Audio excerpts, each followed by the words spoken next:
The boy not here. Well, he don't count because he be in and out. It's okay. It's okay, Phil. It's okay. That's fine. I was making a joke. It's okay. It's okay. And we are live. Welcome everybody to another episode of You Know What? Let me just say podcast. I am your host, Ray. With me as always, his father. Let's go Raptors. And then we got First Black Ginger. Let's go Golden State. Lord Jesus. And we got Shining Wolf. Shine on. Okay, I didn't put this on the list, but I was going to talk about it anyway.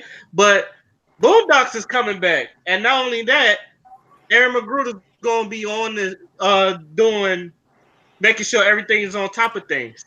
So that's exciting news for me. How do y'all feel about that? That's exciting news for me as well because there is so much shit that they can never fucking cover. The amount of topics is almost endless. They can make 3 seasons off this shit alone that has been happening since the last like 2-3 years. It's gonna be amazing. I want an episode. I want an episode on what's it called? Bruce on transphobia in the black community. I want an episode on that. Just so much shit that they could do. I want an episode on Jordan Woods. That would be funny as shit. There's so much. There's so much they could do. I think at this point, transphobia everywhere.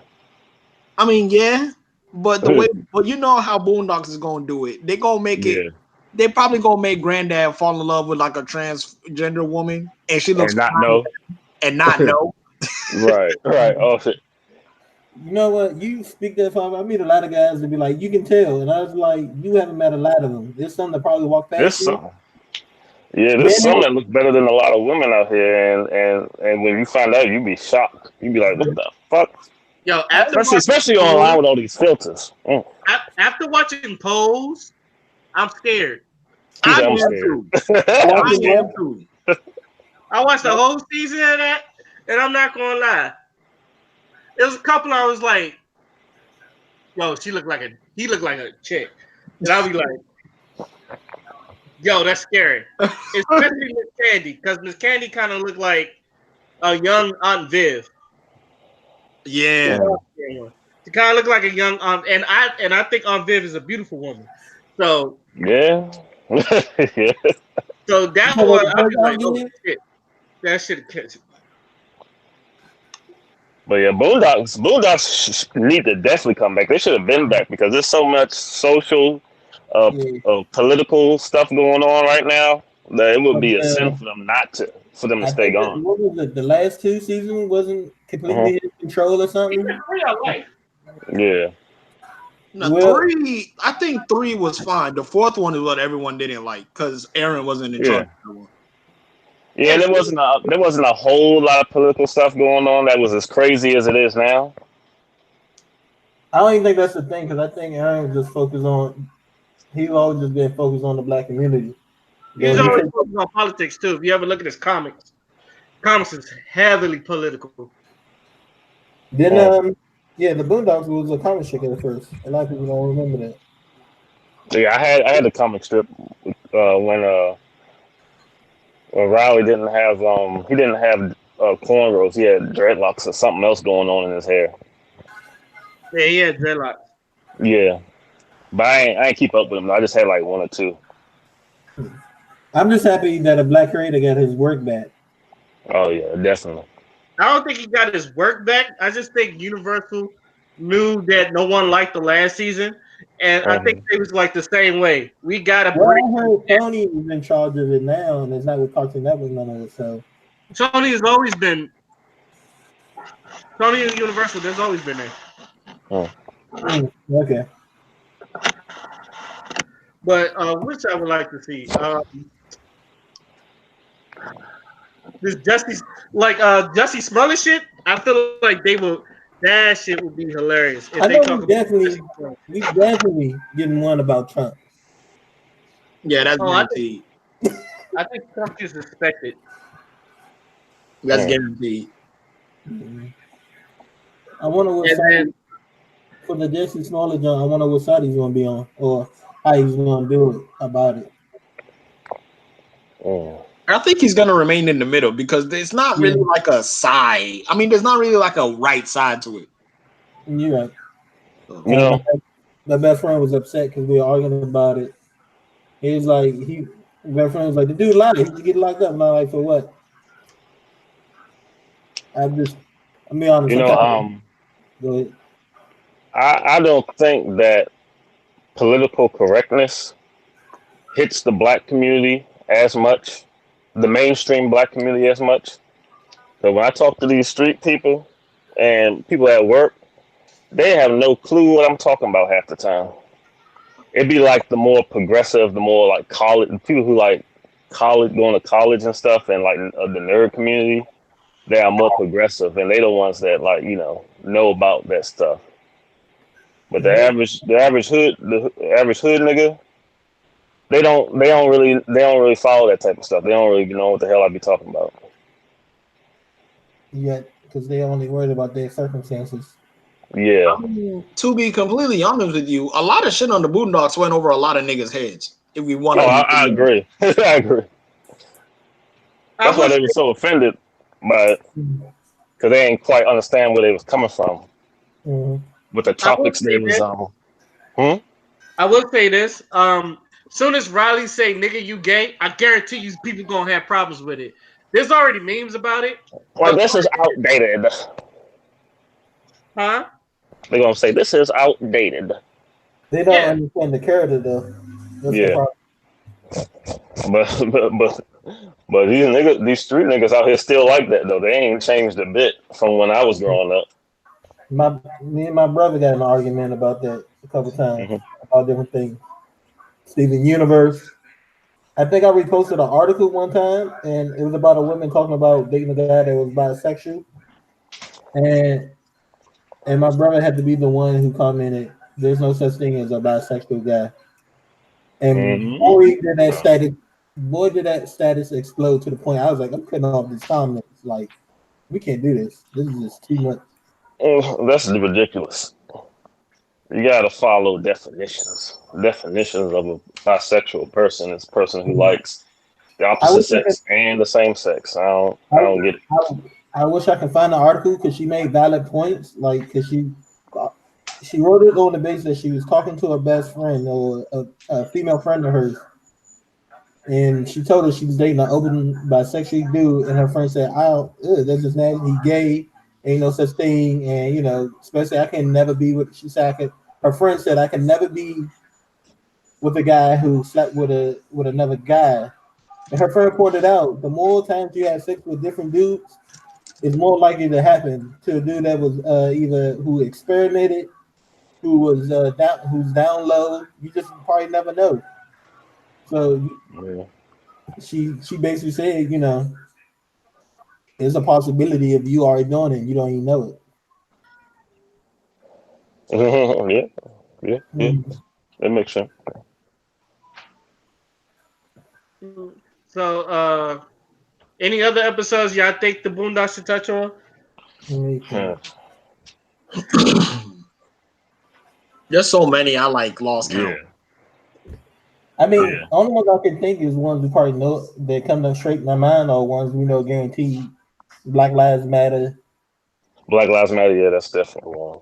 I think they might do one on the Me Too movement. Yeah. Me Too. Oh yeah, Bill Cosby. Oh yeah, because that hits a lot of black celebrities harder than it hits white celebrities. To be honest, how many white celebrities actually went to jail or actually got their case followed in the media to the extent that they did with R. Kelly or Bill Cosby or anybody for real? Oh, I think they're going to do an episode on them too. Yeah. If they're gonna do an episode on Me Too, I want them to focus on Terry Crews because he caught it. He caught the worst of that.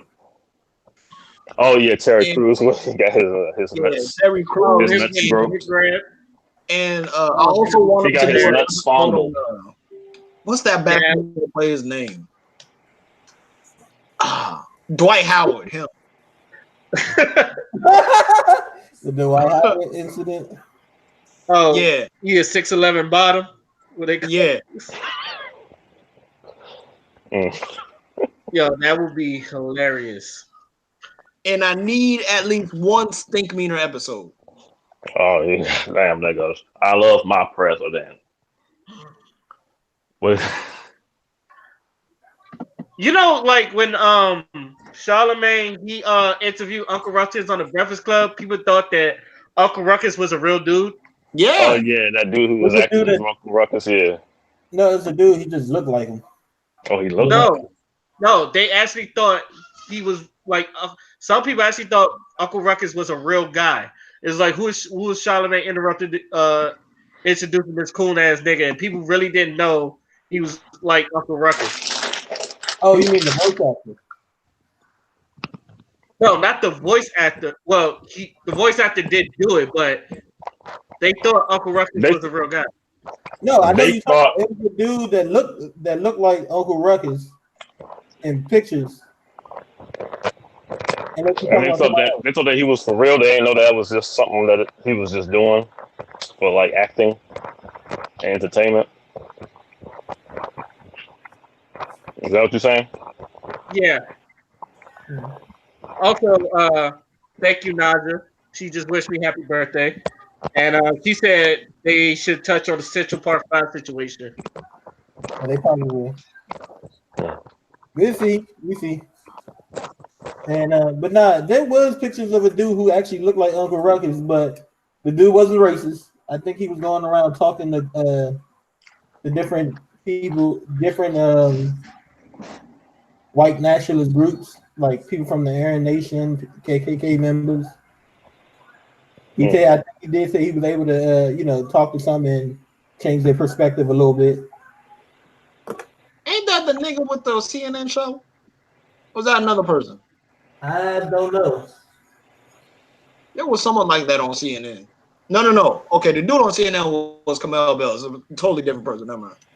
Like it's a picture, and you see this dude. He's talking to KKK people. And when I first saw the picture, I was like, it said the real life of Uncle Ruckus. But then I eventually saw a video of him, and he was going around. See, videos sometimes are a lot better than pictures because people. But no matter what you look at, people going to interpret what they want out of it. Most people don't know Ali talked to the KKK. Yeah, he did. Yeah, so I mean, I just learned that it proves your point. Don't get me wrong. It proves your point. I'm not discerning. It actually proves your point, Philip, because a lot of people. I'm not going to prove a point. I'm just saying. I'm just speaking. Well, I'm piggybacking. Let's just say that. Okay, Mr. Chief. To piggyback what First Black did said. Piggyback what Staff Sergeant said. To piggyback what Staff Sergeant Gunnery Sergeant said. Yeah. Okay, and speaking of some gay shit, have y'all seen them crop tops that they tried to sell them in? No. I saw it on Facebook. I saw that shit on Facebook. That was whoa. I saw this one article, man. When this dude was wearing a blouse like crop top, the jank was like, it ain't had nothing to go over the shoulders. It was just all underneath the arms and shit. I was like, nah, hold up now. People talk about stuff today, but when you look back, the stuff that probably our daddies and some of our grandfathers with, they had the taco meat out with the glitter and the gold chain. The what out? Say that. You said the taco meat. Yeah, taco meat. Explain this taco meat. I have hairy ass chest, and it got BDBs on it. I know you seen. Oh, the V-neck, V-neck thing. Or they had the whole open blouse with the Jerry Carroll. Come on, man! I know you seen them, mate. Yeah, but I don't think unbuttoning your shirt necessarily gay. It was very or fruity, or even really feminine, really. I mean, if you look at it compared to today, or how they dress today. How we dress today? The baggy shirts. No, older people, not us. Older people. You talking about like 80s, like the 80s crop tops, or yes, or the ones the 80s, the 80s crop tops, yeah. Isley Brothers joint where everybody has some fruity shit. Yeah, Or back in the 80s, there was a lot of fruity shit. or you could just play GTA Vice City. Yeah, or something like that. Okay, I will say this: there are crop tops for men. There really are crop tops for men that men can wear. But the ones I'm gonna just show you, Phil. That shit got. I'm not gonna lie. That shit got gay. Right? Jacket. I think what I'm supposed to do. Just look at it. That like you. Are you gonna see some straight dude wearing that? Let me see. I'm off to go see them. Only straight dude I know. Well, I don't know if he's straight in real life or not, but the only dude I probably can see get away with this right now is Velveteen Dream. That's some gay shit right there. I'm sorry. No, I'm not wearing that. That looks like a woman. No, That's some Fruit Loop shit. In my opinion, that's a woman's crop top, and they're trying to sell it to men. That's a woman who trying to have her titties hanging out. I talked about this earlier. I mean, you know, She trying.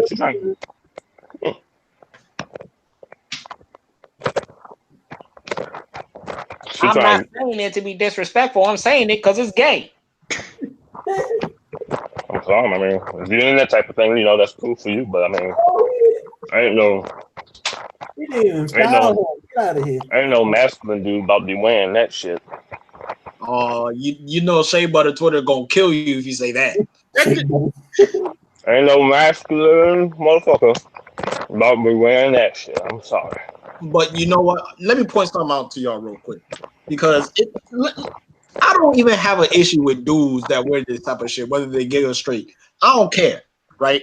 What I have an issue with is females, and I'm going to reiterate, females that say shit like this.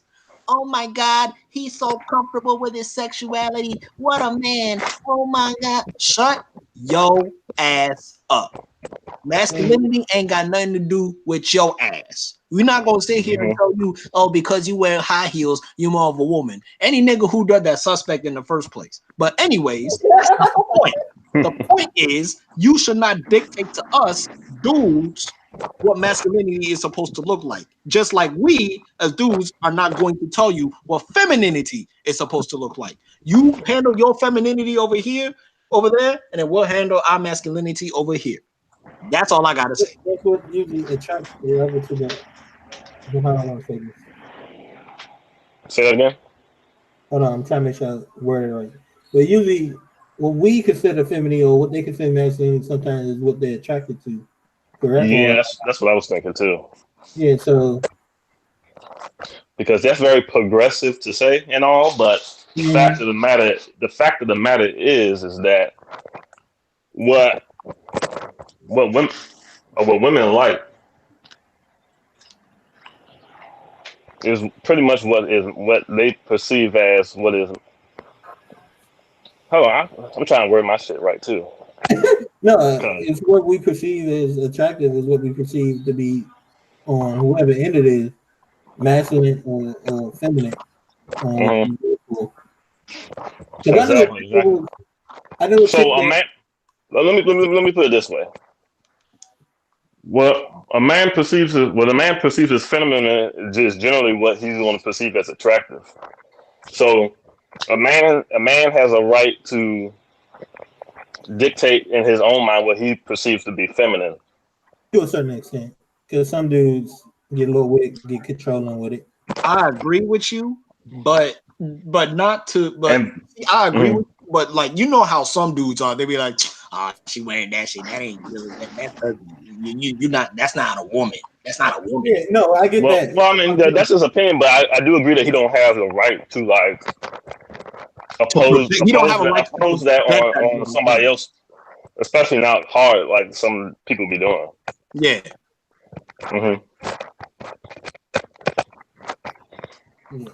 Opposing shit on others is, the issue. And I personally, I don't like butch masculine chicks. But I'm not about to be going out telling butch masculine chicks that, oh, you butch and masculine, so you ain't shit and you ugly. I ain't about to go do shit like that.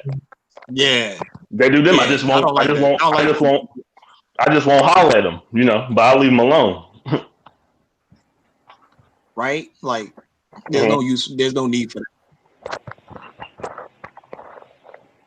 Okay. But yeah, that's all. But what I have noticed though is going back to the average black chick that's not like into the whole progressive culture type thing. They don't like that shit because I actually went around and asked some of the women, the more regular normie women Define normal, for but go ahead. the more what normally occurs, mainstream normally occurring, general public, any general girl that does not meaning act like most, Ember Moon. yeah, the general public of the black community in this instance, they don't like that shit. They think that shit. They think it's gay too. They say, I mean, if they gay, then they can do that stuff. But a guy who's supposed to be masculine, she said they was like they don't see that being like a thing or an attractive thing. It's not an attractive thing to them for sure. They're gonna But then assume you gay if they see you in I that. feel like it's gonna come back to the circle of men can be bisexual too. Though. Gay, bisexual, all that. They loop all that in there. Yeah, that's what I'm saying. Yeah. Hmm. And it's definitely part of LGBT. So I mean, yeah. Even with it, there's a lot of they say 23% of black women now identify in LGBT in some manner. Oh yeah, I agree. I know You know, They most identify women I as ask be like they bisexual. They like girls too. but I think it's a little hypocritical on some of them if they bisexual about it. But I don't know. Hypocrisy is the American way, or haven't you been paying attention? I still think it's a fad. I just think What Yeah, being bisexual yes. or being maybe. Nah, what like if you look at it, I can like because women has always been like you ever hear a woman say, "Oh, she cute," but she says no homo afterwards, and then you look at her funny, or maybe it's just me. You know, I ain't never heard a chick say no homo, but I I remember never heard the no homo part. They just say that she cute. but I like I have. a couple girls they done it. They said that around me. It was like, "Oh, she's real pretty and no homo though," and I look at her and say, "You could say she's cute." It's like no one give a damn. I feel like a lot of them try to like get on how men we would say something like we'll say some shit and we'll say no homo. They'll try to do that, and I feel like how people say this is double standards. A woman could sleep with another woman, cannot be considered gay, but a man can't, and all that other shit. Yeah, that article speaks on that too. I wish I could find it. Well, basically, I feel like a lot of women like they like women, but a lot of them won't be in relationships with women. They'll have sex Yeah, I with hear that them. too. They won't really be in a relationship with them. And then some of those women that do them experience, they end up going back to men anyway. I mean, Yep, I yep. remember talking to a chick that used to be a dom. So yeah, Yeah, I used to date a chick that used to be a dom, but she's like femme now. that's why it's a big debate for some people. I have met a lot. And this goes to what you're saying, Ray. This Mm-hmm. goes to what you're saying. I met a lot of chicks. A lot of chicks more than men. I don't think I ever met a man that said it, but I meet a lot of chicks that say I chose to be bisexual. Oh, I chose to be. Yeah. Yeah. Yeah, because they be following kind of like what Raymond was saying. They be kind of following trends of what everybody's doing or what the media is saying. That's kind of But you can't fight that natural need. I know one girl said she started dating dudes again because she needed dick, but she didn't want to fake shit. I was like, okay. that reminds me of one of the episodes of Love and Hip Hop where Mimi's girlfriend was like, was calling out her ex, and she's like, "You only gay for clout," and I was like, "Oh shit." Yeah, was right She used my words. She used my words. Yeah, like, Damn. that shit. Like, I think is deeper. Like, the fact that she said that means that what Ray was saying the whole time, it has a lot of truth to it. Because there'll be a lot of females that be gay for clout. I be Oh saying yeah. this shit all the They fucking think they're time. gonna get. They think they're gonna get good in with niggas because they know that guys like that. The Yeah, guys they find that amusing. yeah. So they think they're gonna get into a threesome with the girl and another girl. And of course, you got this porn thing where people watch a lot of porn with threesomes and lesbians and shit, and they find that amusing Yeah, in that but realm that's too. getting weird because they're all into that stepmom and stepsister shit, and I'm like, all right, y'all, he calm down. said, "Hey, ain't my sister. Not my sister. That It shit is ain't my stupid. sister, so I'm not worried." Somebody did that Key and Peele video with different porn genres, and I was like confused because they made one of the lesbian people one of the it made the category lesbian one of the white people, but then mother and daughter as one of the black people, and I was like, this no wait, that's backwards.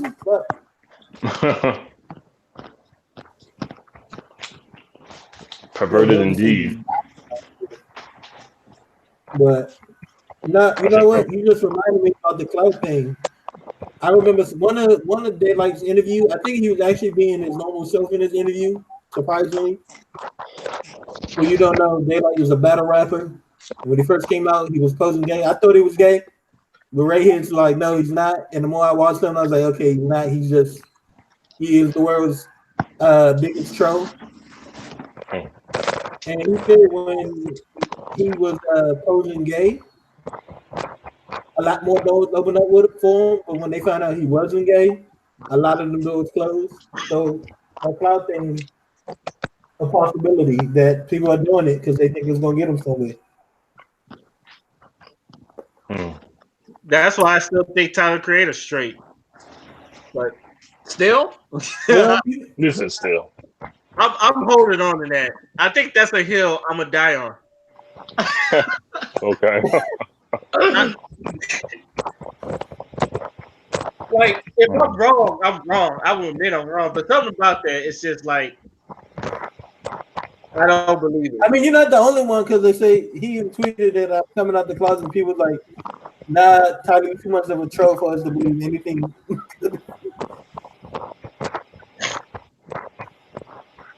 Well, you know what? People are also gullible about anything. I'm gonna take the fact from like the red tape talk with Will Smith. He wanted to clear some of the stuff, the rumors out there, and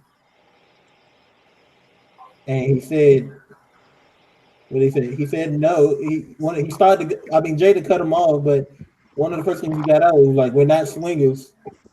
But you know, and I still got in an argument with somebody, and you remember Ray when you asked about what was it, societal norms? Yeah. One of the ones I'm coming across that I've noticed is people always assume everybody's lying. I feel that I'm beginning to see that people are taking anything negative before they take positive from people. Oh yeah, people respond. People respond most to negativity. Yeah, and people always assume people negative. People always assume somebody out to get them. People snakes. But then I get confused when people say people snakes, but they will assume one person is a snake, but the person that's being a snake they call best friends sometimes. Not all the time. Right. Oh, you know, women be like, I see some women that say, "Oh, this dude's only after to get the cheeks." So I'm like, when did you decide when a dude's not or is only? So Right. you dating the So dude? we always want the cheeks, but some people only want the cheeks, and some people want the cheeks and the person as well, personality and all that stuff as well. Some But dudes we always want the cheeks. Some dudes are willing to put on I don't always want the cheeks unless I want her, but some dudes will fake a whole relationship just to get the cheeks. I even see on the other end, this dude's always think girls trying to hustle him out of something, and the dude don't got a bank account, anything out of. So I think that's one of them societal norms. People always taking negativity first and fake first, or taking don't try to put more on people that's not there. Yeah, it get worse. It's getting worse and worse too. Oh, I think a societal norm now that I think everybody wants to be a victim. Oh yeah, definitely. Oh, that's a This is victim culture we live in right oh, now. that's a good one right there. That's a good one. But Like, the problem is, I'm not gonna say I do think there's some black people being victim, but I'm thinking is mostly white people trying to be victim to counter us, and it's beginning to trickle down everywhere. Mm-mm. I mean, the victim culture is everywhere, everywhere. It's in every aspect of this society, pretty much.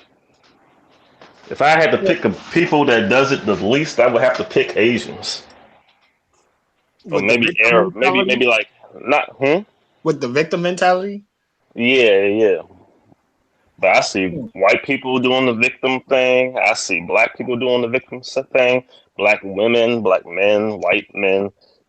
Just all of them. Only people I see don't do it as much or nearly as much is Asians. Like they might complain about representation and this, that, and the third a little bit, but they don't get gun ho about it like blacks or LGBT or Well, women or stuff I like think that. what is more is not a victim mentality, but we do have the few that out here doing it and don't know how to get out of it or don't realize Yeah. what's a victim. okay, But this but my bad. Go ahead, Phil. but there's a lot of systematic stuff going on with it, and some of it is on us to change. Because I remember, I know his word is not much with most people, but Dr. Umar Johnson said he talked to a big tailor and said that sometimes big tailors won't give out black people certain stuff Uh huh. because our priorities are not straight. Some people, and I thought about this one time. I was like, I'd rather give up my house and have a car to get around in. Oh yeah, you got that from the Yeah. Breakfast Club. I know what you're talking about.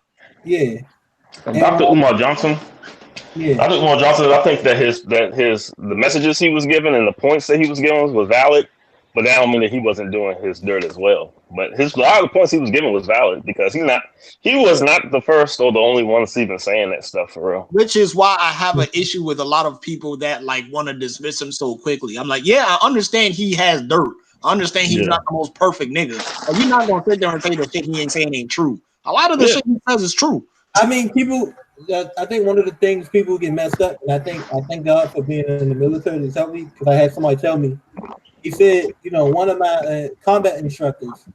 He said you're gonna have leaders that you don't like, but take Mm-hmm. the good from them.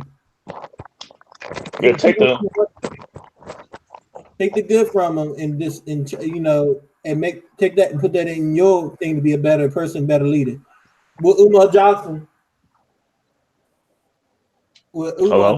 the problem with Umar Johnson is people they saw one thing they didn't like that he talked about like homosexuality, and they immediately canceled him. Right. His take on homosexuality is wrong. When he has stated he has degrees in sociology and psychology, and these are Yeah. from his time when he was in high schools and things like that. And and this is from what he's seen Uh-huh. and what he's seen.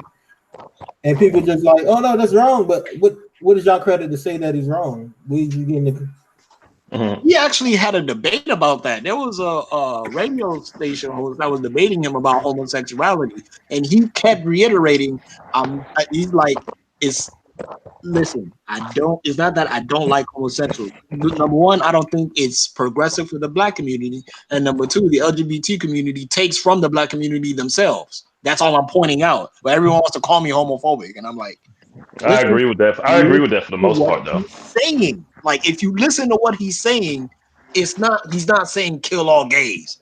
And he Yeah. never No. said that.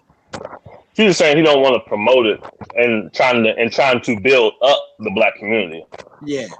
See, white people can afford that stuff because they already built up, so they can afford to be whatever the hell they want to be. They can try new things and do all this progressive things and try this and then try that flavor and then a lot they of can go off the rails because they have a societal structure that even if they go off the rails and mess up, they can bounce back possibly, A lot depending of on.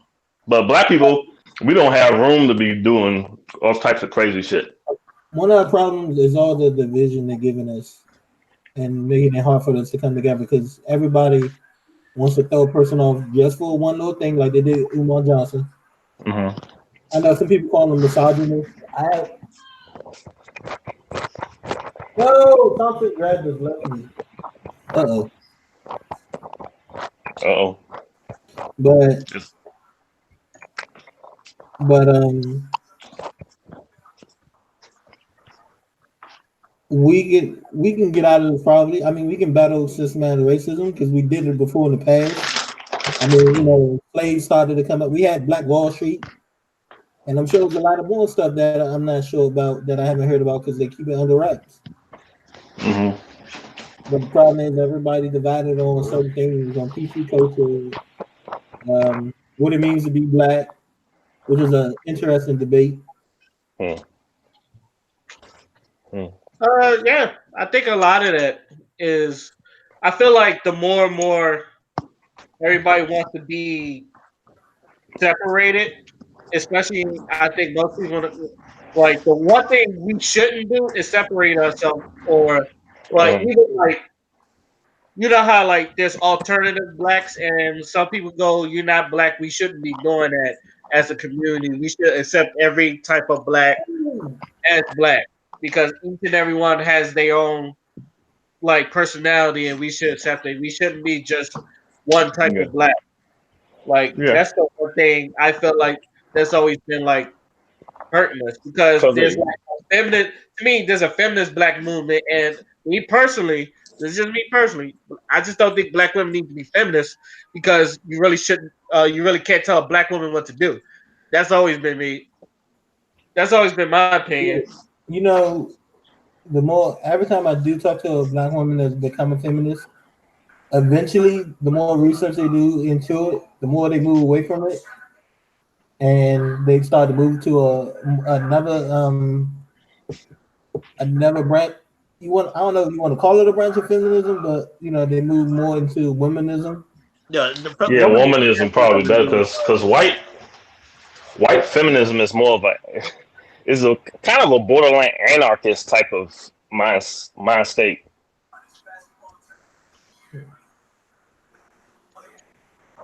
Anybody got? womanism is centered towards the family. Feminism is centered towards like women in society, which makes sense because the white man does kind of shit on white women all the time. Look at what they're doing in Alabama. Look at what they did back in like the 40s and 50s. So I can understand why white women have feminism because white men be tripping. But Yeah, but look at this new third wave stuff though. yeah, but at the same time, I can understand why womanism is more centered towards black women because it's centered towards the black family. Your role as the woman, whether it be as like not necessarily the head, but like someone who's the bread maker, or someone who is like I don't want to use the word submission, but for lack of a better term, submission of the husband and shit like that. That's there, and there have been books written, and there have been many articles written like back in the day about womanism and what it represents. So it's like the information is there. I just feel like a lot of black women who are feminists kind of just assimilate themselves into this white woman struggle, and they try to pin it on black men. And of course, we're going to rebel against that because that shit ain't us. We ain't never. It's not the same struggle. Yeah, it's not the same struggle. It's not even the same power dynamic. Like No, Ray said, we ain't got the right to tell a woman she can't go to school or none of that. White men have done that historically. We don't have the privilege. We don't have the privilege to tell them they can't get their money because we need it. And that's a weird thing when I hear certain women. I mean, I've been in the Marine Corps, so I got white friends from the Marine Corps on my page, and I've seen white women say, "I don't need feminism," showing they don't. And I'd be like, "How do I know more about the feminism movement than you?" And every time I see people who counteract the feminist movement, it's always like, or any movement, is always with ignorant statements. Like one time it was like, "Oh, you want the same pay? Stop getting a degree in liberal arts." No, they talking about the people in the same field with the same credentials. But this man gets more because he has the white chromosome. But you don't want to say that. Have you heard the argument about hourly work? No, what do you mean? Like if you stay more hours, they use the argument to say that men usually stay more hours in work so they get more money on their check. I don't know if they're talking about. I don't know if they're talking about salary jobs. More likely talking about salary jobs. No, I heard something similar to that, but I think it was on the newscast. Like women really, women all always want to go home and raise the kids, and maybe they depend. I was like, that don't make sense. So who's gonna raise the kids? Somebody gonna have to make that sacrifice, but both in Yeah, but it's a circumstantial thing. That's where that coming at. That's a circumstantial thing. So the kids got to be raised. Can't leave them alone. That's someone will come in, and that argument is that's a circumstantial thing, so it's not their problem. With the economy, shoot, the man and women going to work. It's not even like the man could be the breadwinner and the women can stay home. Sometimes both the man and woman got to work just to live check to check. The way the economy is running, so that's what people be talking all hypergamous. People be talking all hypergamous and stuff. I think a chick made an interesting status. A chick made an interesting status about the husband going home and paying all the bills. She actually said, like, I don't mind my husband doing that because I'm gonna be at home doing my own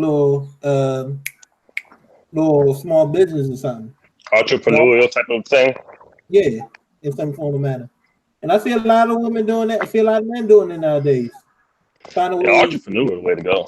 Yeah, me and Five over here were arguing about him trying to do something, but I got him. I understand him.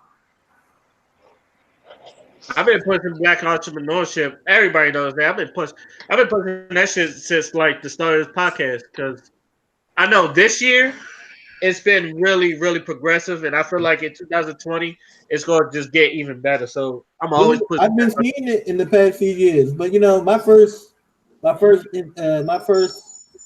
plan of seed of business, of entrepreneurship and business was from my late aunt. She gave me a book called Rich Dad Poor Dad. And I didn't see the importance of it back then, but I remembered it. I used to have that book. Kept it in the back of his car though. Mm-hmm. I didn't finish the book, but I read enough of it. And I think one of the best things was if you can't afford something, stop saying I can't afford it and learn, and you don't have to buy it all the time, but start thinking of ways, how can I afford it? What can I do to afford it? There's ways to get stuff and keep a lot of your funds together.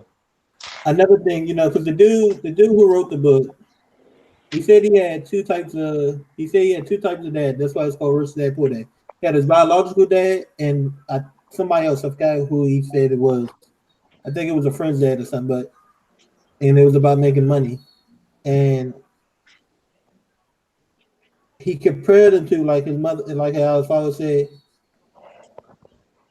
the lack, somebody would say money is the root of all. One of them would say money is the root of all evil, and the other one said the lack of money is the root of all evil. I got one, he said, I got one who, he said working with money is like working out. You want to get better with it, the more you have it on your mind, the more you work with it. Well, that's it too. And things like that. It was an interesting book. I wish I could have finished it. I don't know. I probably lost it years ago.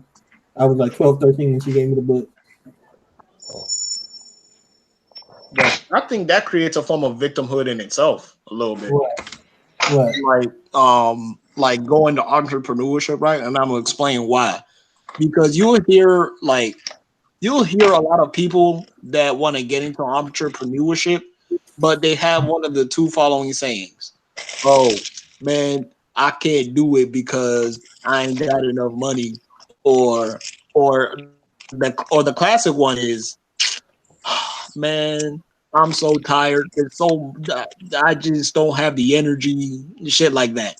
Yeah, I get what you're saying. Their time from work or whatnot, they don't got time to put time into it. Yeah, there's like you better make some time. I feel like a lot of people. I feel like a lot of people who try to do entrepreneurship give up on it before they even start. Yeah, They Because don't understand the work ethic it takes to put in a business. we live. you know what? I think it's because they think too big. I think they start off way too big. I think No, I don't like think this problem. I think the problem is. Damn, that just slipped my mind what I was about to say. Uh, I was going to do that. The problem. Damn, why it slipped my mind that quick? Now I can't get it back. Finish your thought, Wallace. I'm sorry. now I just no. The reason why I say that is because when they start off and like because when you start off, you start humbly. You know what I'm saying? Like it's something small, and then you keep building it up. That's how you build. You build it up. But some people they take the slow start as like them not getting into the position where they want to be. So it's like, oh, I'm gonna start making art and then I'm gonna sell it, and then they might get a few sales here and there, and then all of a sudden there's a slump. They're like no one's really buying their art anymore. That's, They're starting to fall apart on their what's it called? Their marketing, not their marketing. Their what's the word I'm looking for? Fuck. Their still, not their marketing. Their what the fuck is the word I'm looking for?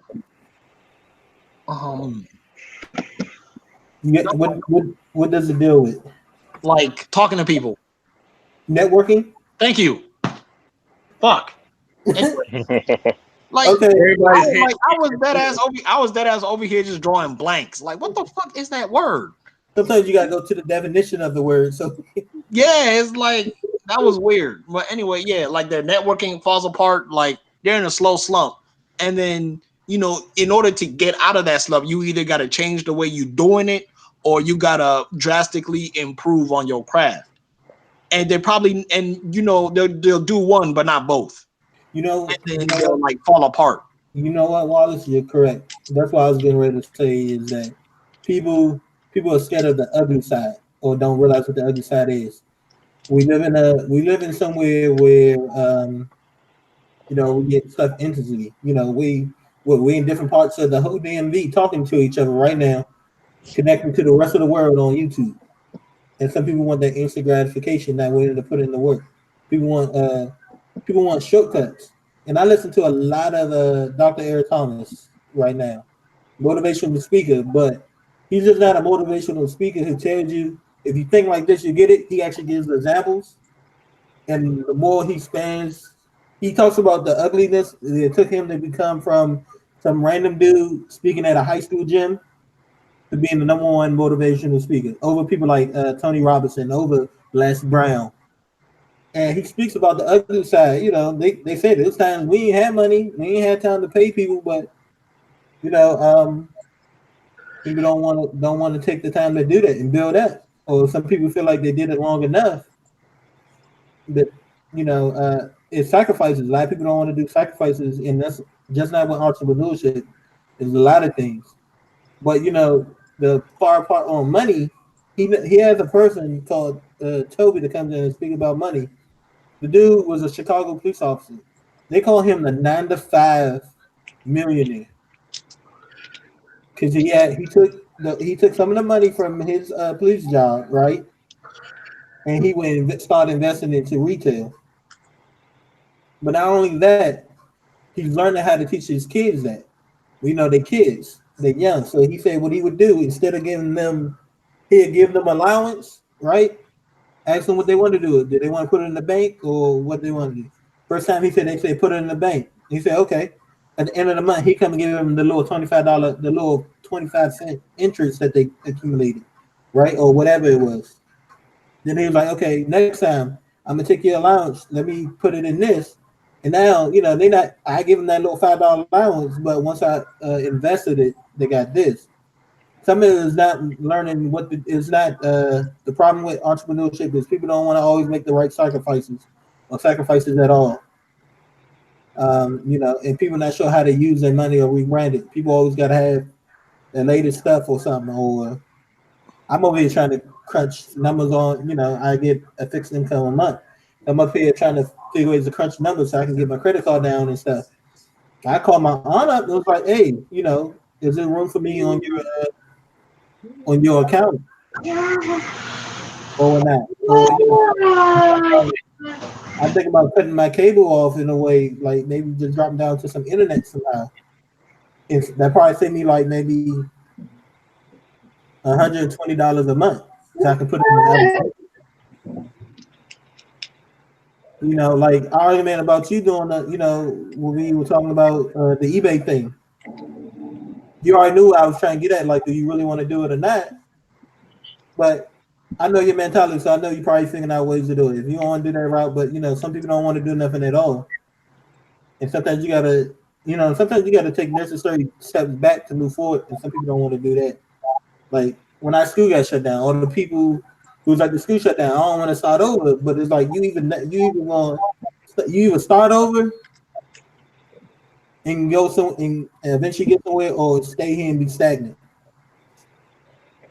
And some people are not willing to start over on anything. It's a sacrifice that got to be made, and a lot of people are not willing to do it. You know what? You know what I'm gonna say to that? What? If they don't want to do it, that's fine, because they're gonna reap the consequences of that. You can't put anyone in the position that they have to make a choice. They make a choice, and then you kind of like, beat them down for it. Because at the end of the day, people are either going to choose what's good for them or what's not good for them. Either way is fine, because they're going to. I get that. I'm just trying to motivate people and get them to look at it. At the end of the day, I said no. Okay.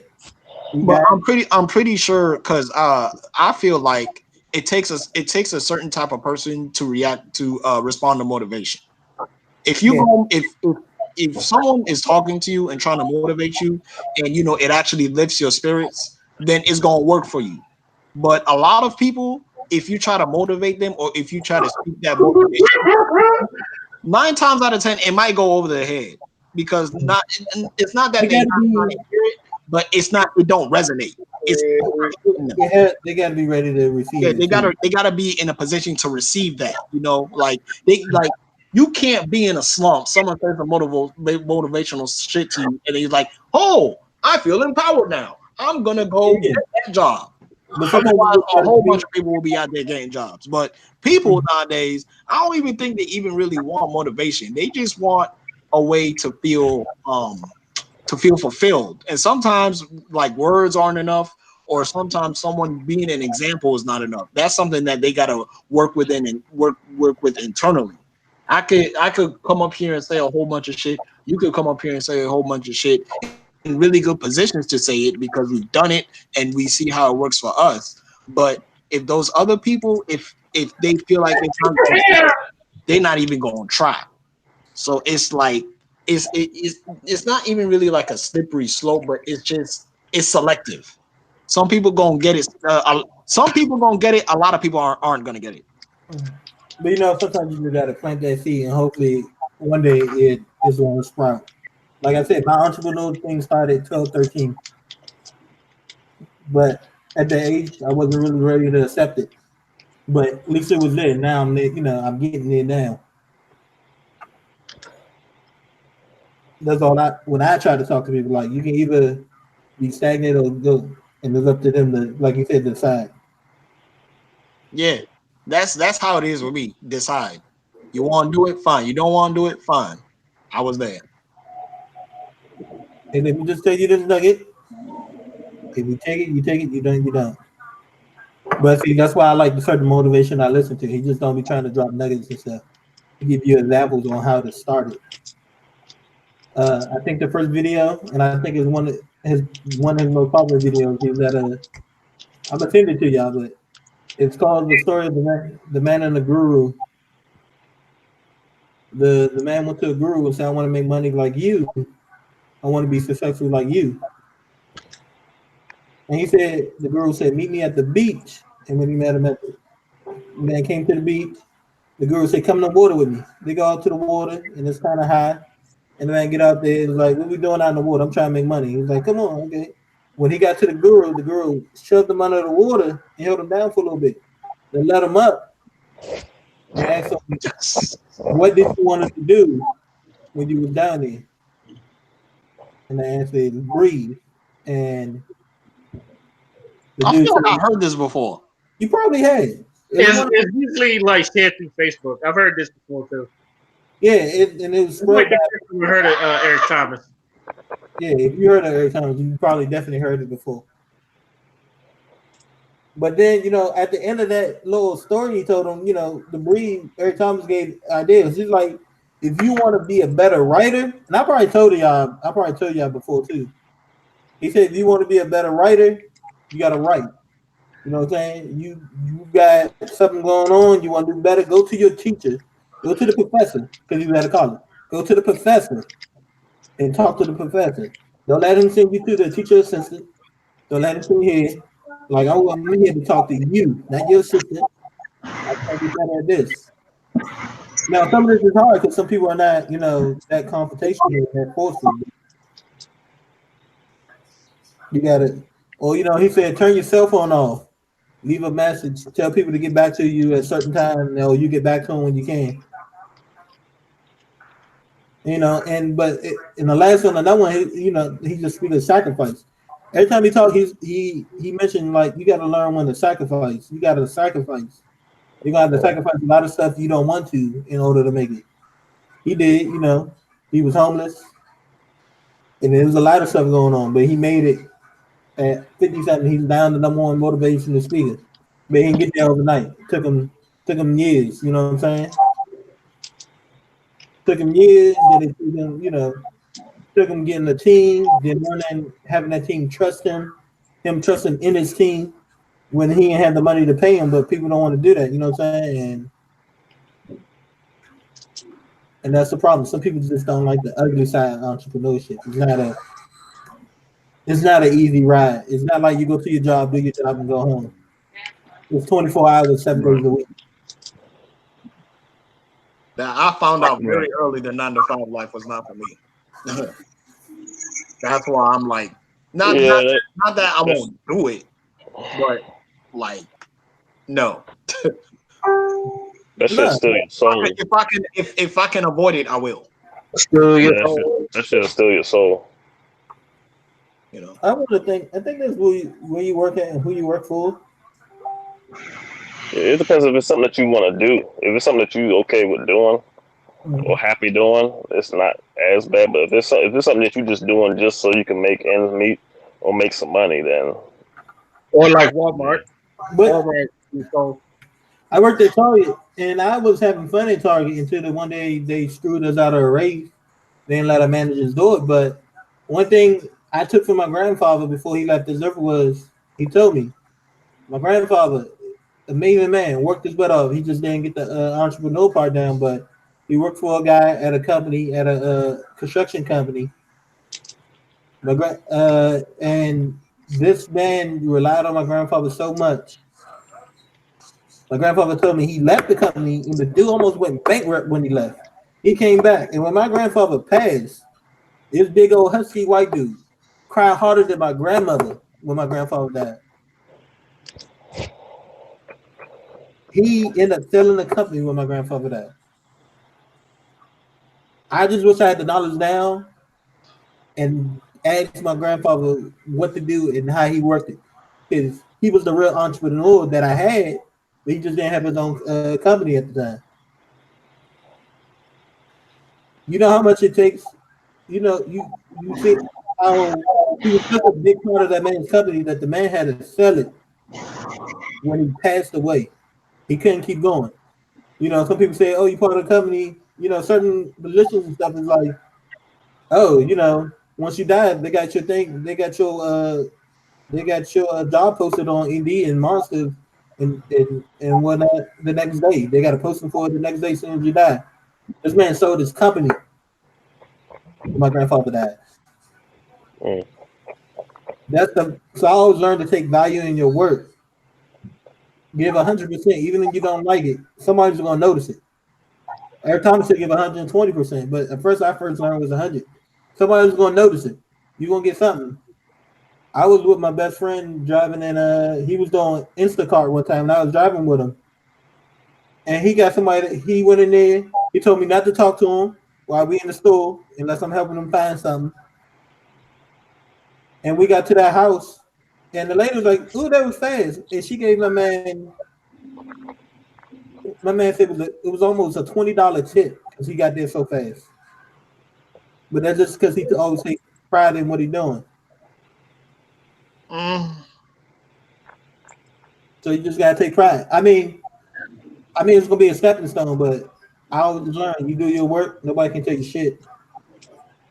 And you move up while you can while you're there. And once you get that enough money, you start learning how to move it into the right spot.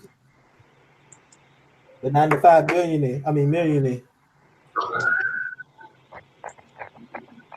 Okay, on to that, and on to the next one. Let's talk about black men don't cheat. So people don't. Most people don't know black men don't cheat. Actually been going around for a while, but it's really starting to pick up. Like after Lil Duval song and Charlamagne has been promoting this shit. So how do y'all feel about this whole black men don't cheat movement? I mean, black men don't cheat. It's that simple. Ain't nothing. It's four words. Black men don't cheat. And then they're like, "Oh man, what about Jay-Z and what about black men don't cheat?" Not Because boys, males He but was a men. child. Jay-Z was a child when he cheated. He's not. exactly, Exactly. exactly. He is a Exactly. man. I see. Cheating is for children. Exactly. That's the whole point. That's They the not entire understanding. They point. thinking that you literally mean black males with genitals don't cheat. That's not what we talking about, baby. That's not what we talking about. We talking about black grown ass men. Mm. I think Grown ass men. Exactly. Just because your black boyfriend cheated on you, that don't mean that he's a black man. He's not, because he cheated. It's that He's simple. a he's a goofy ass fool. That's Yeah, all. he's a Yeah, fool. he's not a man. He's not. And That's us not the black men who don't cheat will not acknowledge such behavior. tomfoolery.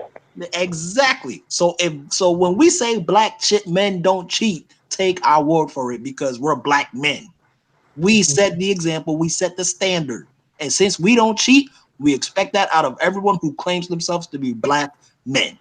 To be a man, right, Now, right, right. I saw a video earlier of this little niglet. I refuse to call him a black man. This little look, niglet. Fuck, Niggly bear. yeah, it's like fucking removing like a woman's wig or whatever and laughing about it, doing that little stupid laugh and shit like that. And I tweeted, I was like, these are the little nigglets that you want to portray as black men. I am not going to hold the weight of this undesirable. Don't you dare ever refer to him as a black man in our presence, because men don't fucking do this. It's time for us to take back the narrative. I'm so tired of seeing goofy ass Negroes doing shit over the internet, and then we got a whole bunch of women and a whole bunch of other people talking about, oh, black man need to do better. Black man need to do better. No, Well, that he nigga took don't the speak for all of us. That nigga don't speak for the black manhood, for the black manhood collective, for the black brotherhood. All right, the men that we prop up are men with integrity, men with principles, men who are faithful.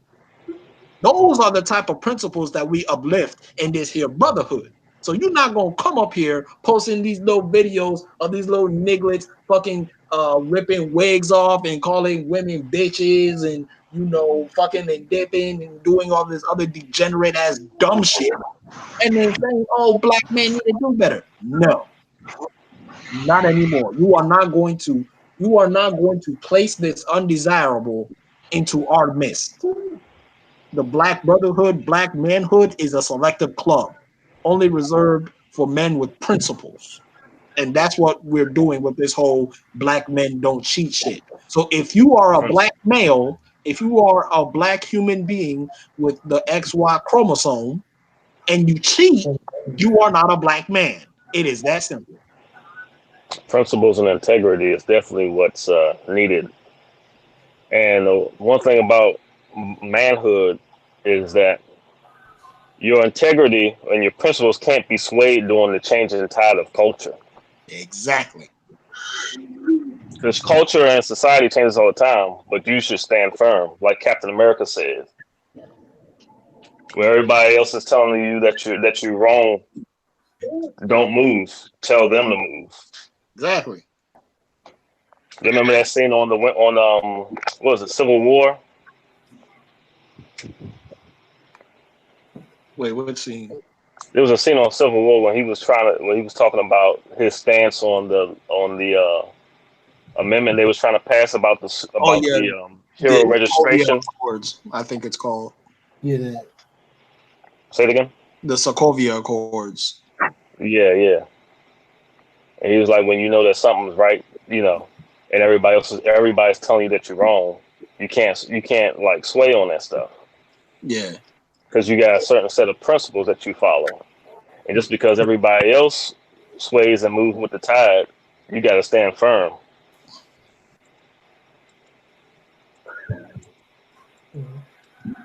God damn it, Wallace. You got if I could like give you a gift right now, it'd be the Bad Boys. You know the Will Smith Lawrence Point, and you said everything I wanted to fucking say. But better. But better. God damn it. Because I have this argument with women all the time. It's like, what's up with these niggas? And it's like, I don't, because women always say, like, there's dudes in here that, they be doing some fuck shit and we don't ever claim it. I said, because we don't have to claim it. All right, that Why nigga do we have to claim it? doesn't. There's a reason why when, like, Nicki Minaj or Trina have these songs, like, Nicki Minaj had a looking ass nigga, and niggas don't get upset. Only niggas that get upset is a Yeah, looking exactly. ass nigga. Oh, like when Trina got a song called Fuck Boy. I don't get insulted by that. I like the song Fuck Boy. She ain't talking about me. I ain't no fuck boy. So why would I get insulted by that? Only people get insulted about fuck boys are fuck boys. If Exactly. you do that shit, you see people listen. This is why we say the same thing when people like bitches ain't shit for hoes and tricks, and women want to get insulted. It was like, are you a bitch? And they say no. Yes, then we're not talking to you. And you women know this. You know you got some whole women that are hoes, and you know you're not one. You can't get insulted for them. It's like, are you a hoe? Like, no, we're not talking about you. It's like when we uplift. Trust me when I say this, because I've always said uplift black women. I've been on my uplift black women. Black men don't cheat coincides with uplift black women because not only we're making sure we're good, we're making sure our women are good. That we're treating our women as queens as we need them to be, as someone Yeah. Why you gotta use that's that? worthy of a praise. So when black men, trust me when I say this, black men don't. But we say black men don't cheat. It only not looks good on us. It looks good on you women too. And that's what they've been saying. Black women don't cheat on the internet.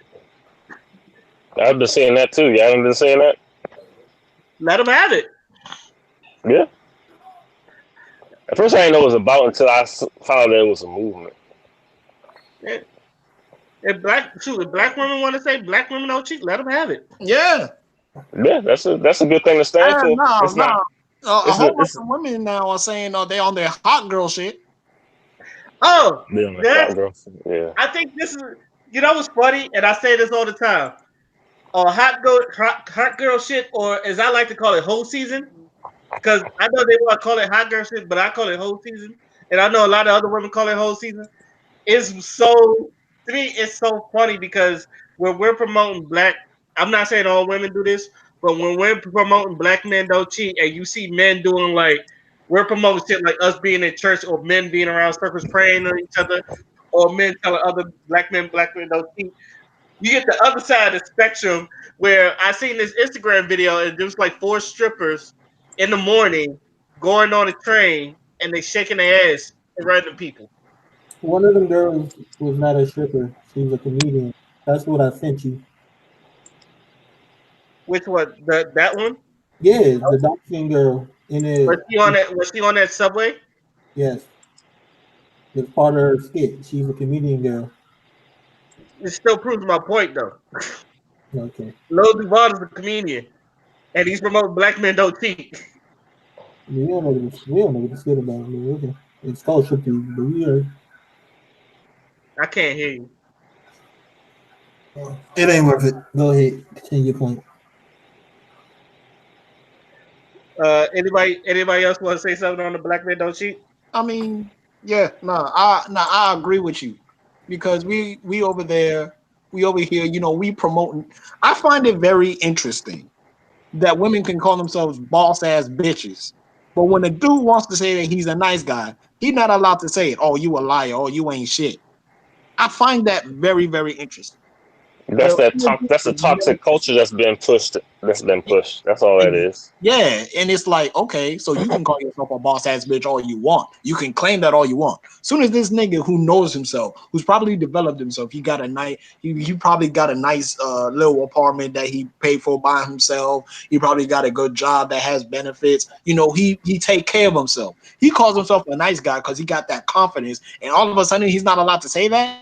And then you call him entitled when he's just trying to holler at you, but not on that nice guy shit. But he's just genuinely trying to spark a conversation with you, and then maybe he might be a little upset that he didn't get the number or he couldn't carry that conversation.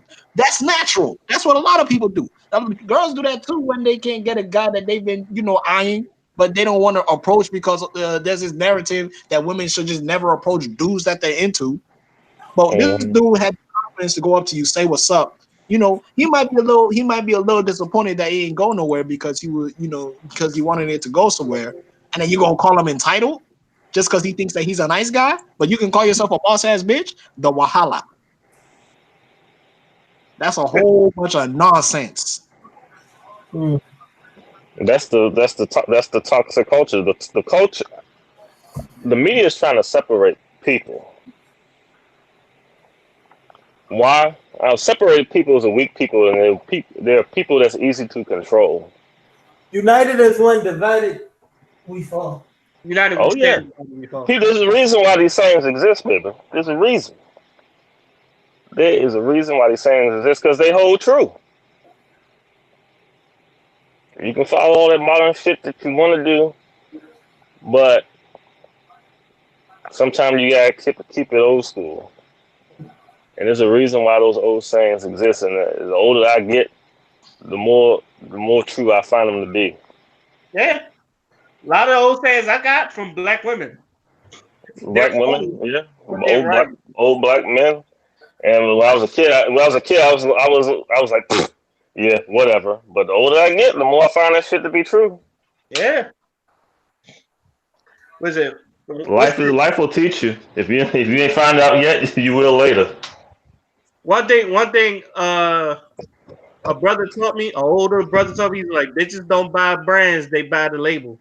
Or bitches don't buy clothes, they buy the label. Or they don't buy bottles, they buy labels.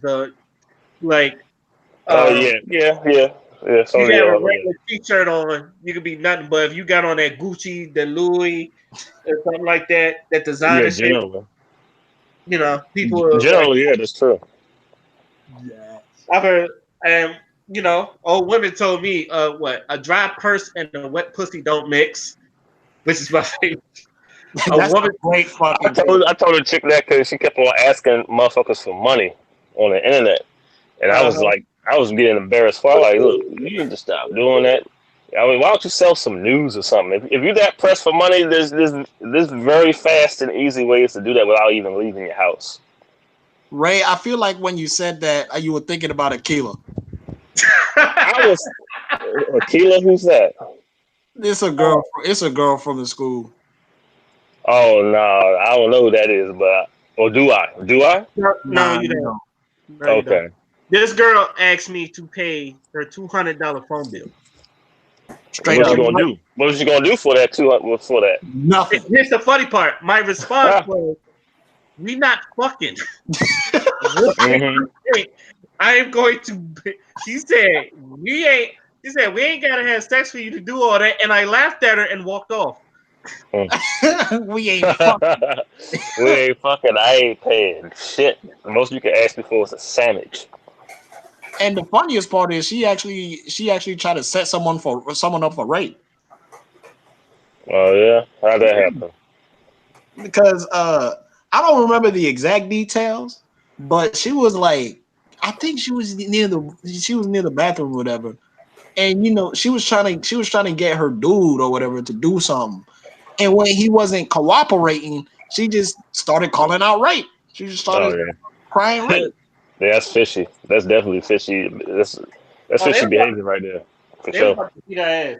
They was about to beat her ass. Like her friends came up and say, "Do not tell me you lying, because if I find out you lying, I will drag your ass all over this motherfucking school." Hmm. Boy, oh But boy.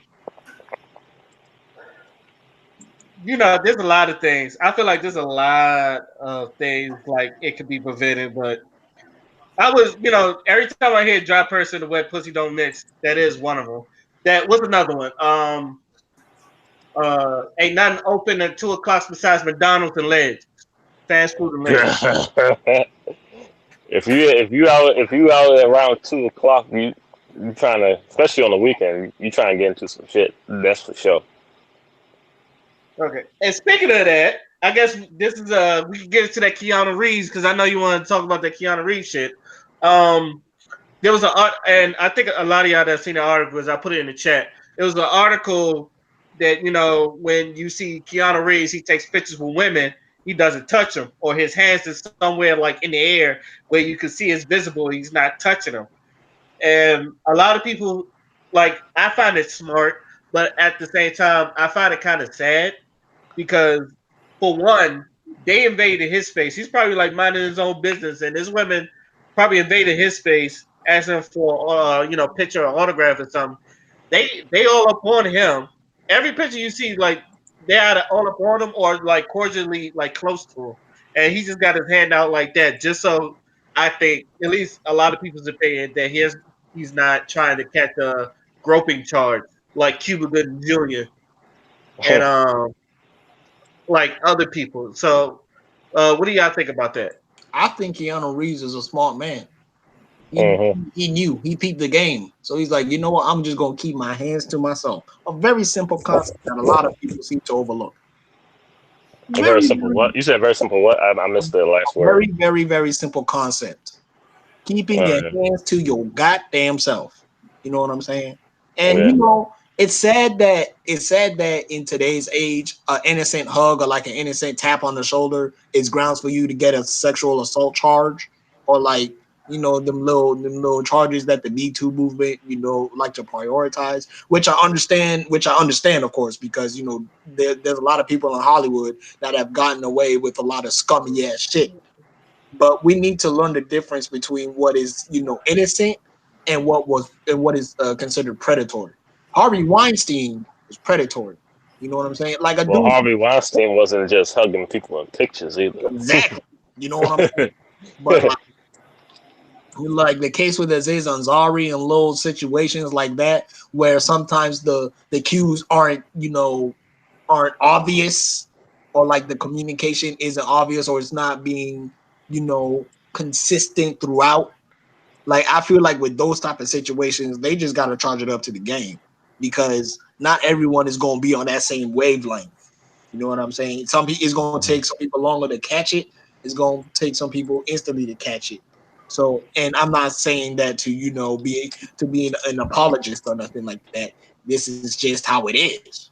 That's what we've been seeing. So we just got to be careful of that. But all in all, just keep your hands to yourself. If there's consent, if there's consent, when there's not consent. So until Well, then, just keep your goddamn.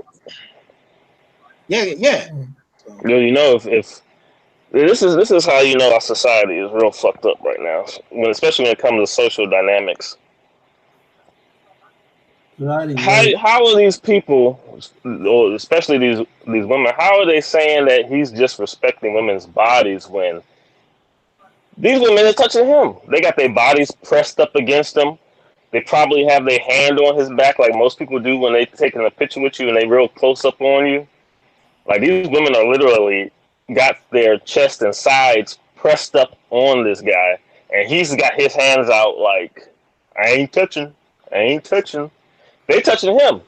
So how I look at it, and how most people look at it, because you know how most people look at it like this, because this is actually what they do, is that if someone is taking a picture with you and they touch your shoulder or press it against you, you put your arm around them. That right there is consent. If someone's touching you, you have the right to touch them in the same manner that they're touching you. Period. Except for boobs. I don't think a woman touch your chest. You got the same. You could touch her boobs because women's chests are considered a private part. But all this is, if someone touches your arm, you can wrap your arm around there and touch their shoulder. No one in any sane society is going to fault you for that. What if the dude's fat? What if he's fat on boobs? Yeah. I still don't think it's seen as a private part. Still, women's chest is seen as a private part. That's why they're not allowed to show it in public. But I think a fat guy can actually walk around in public with his shirt off, and people might look and be like, but they're not gonna. But they're not gonna, be like, the police ain't gonna pop up and be like, woo, woo. Would you be down for that? Like for women to wear their shit shirtless just as dudes do? Yo, I was just about to ask that question. I would be in certain instances.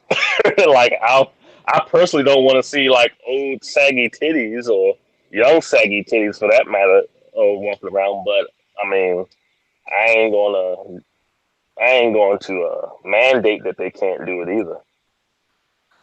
But personally, I'm not down for it. I'm down. Like I said, I'm down for it in certain instances. Personally, come on. You know what's weird? And I think we all know this, but the boobs is actually sensitive for women, and a lot of them you can like give them an orgasm just off of sucking a titty alone.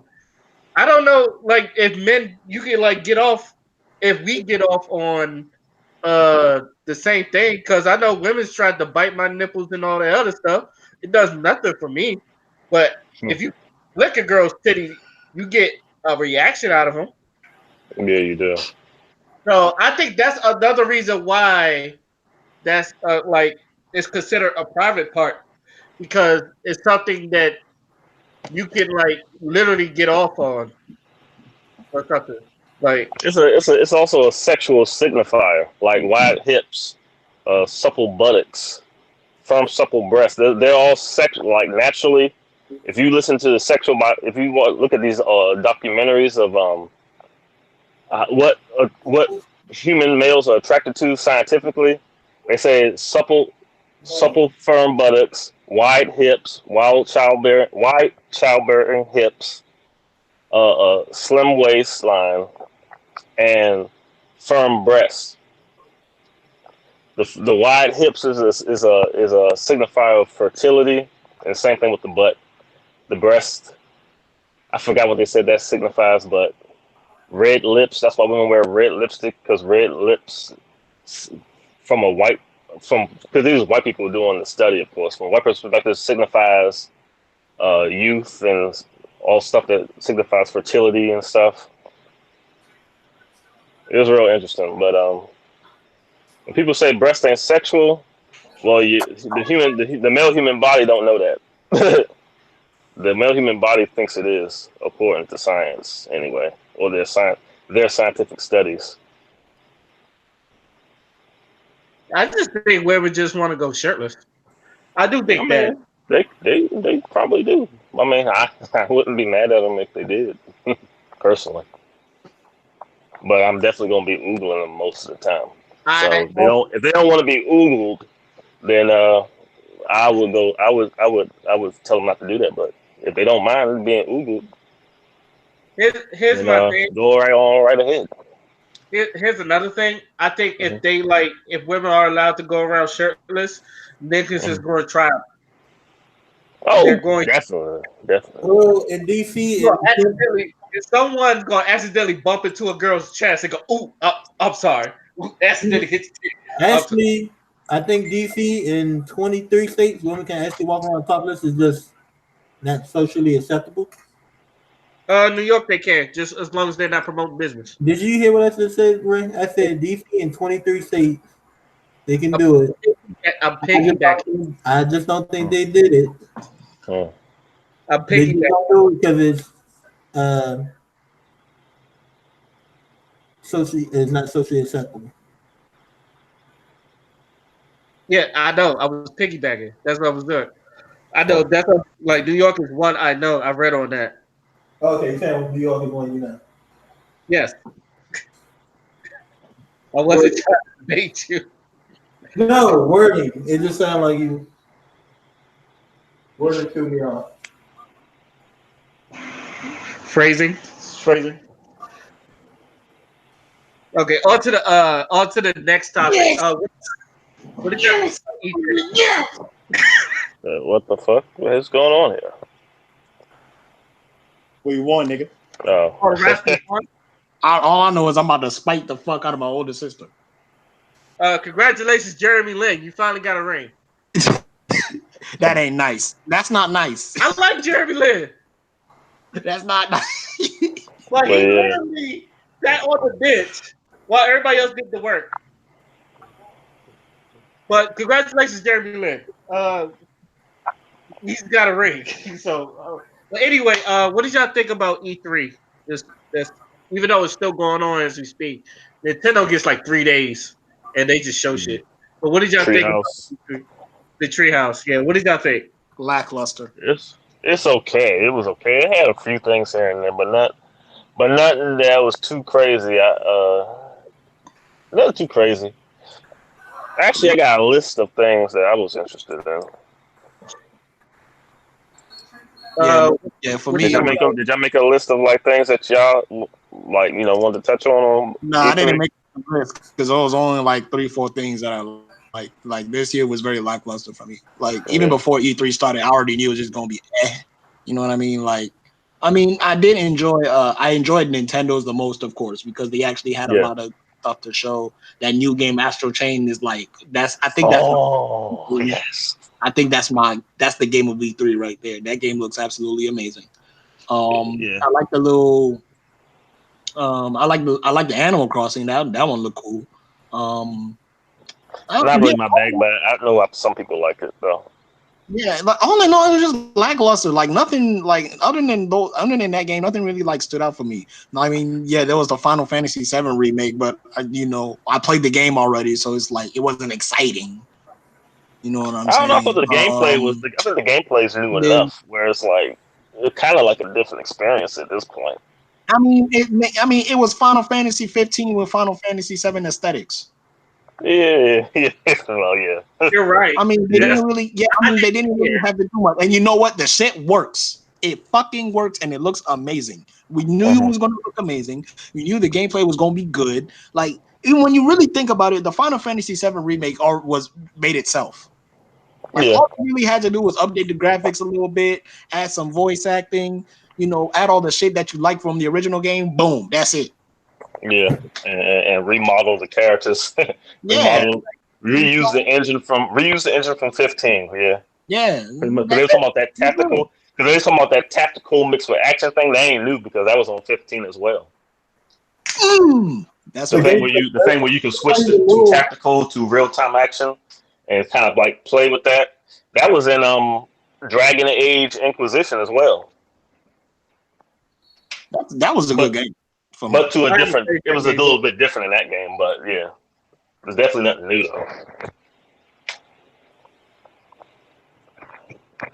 But yeah, I had some games that caught my attention though. It was of course the first thing on my list was Final Fantasy, but we kind of just talked about that. What do y'all think about Tifa's redesign? Or I'm fine with it. I'm you fine with it. fine with it? I'm fine with it. She's I'm still fine with it too.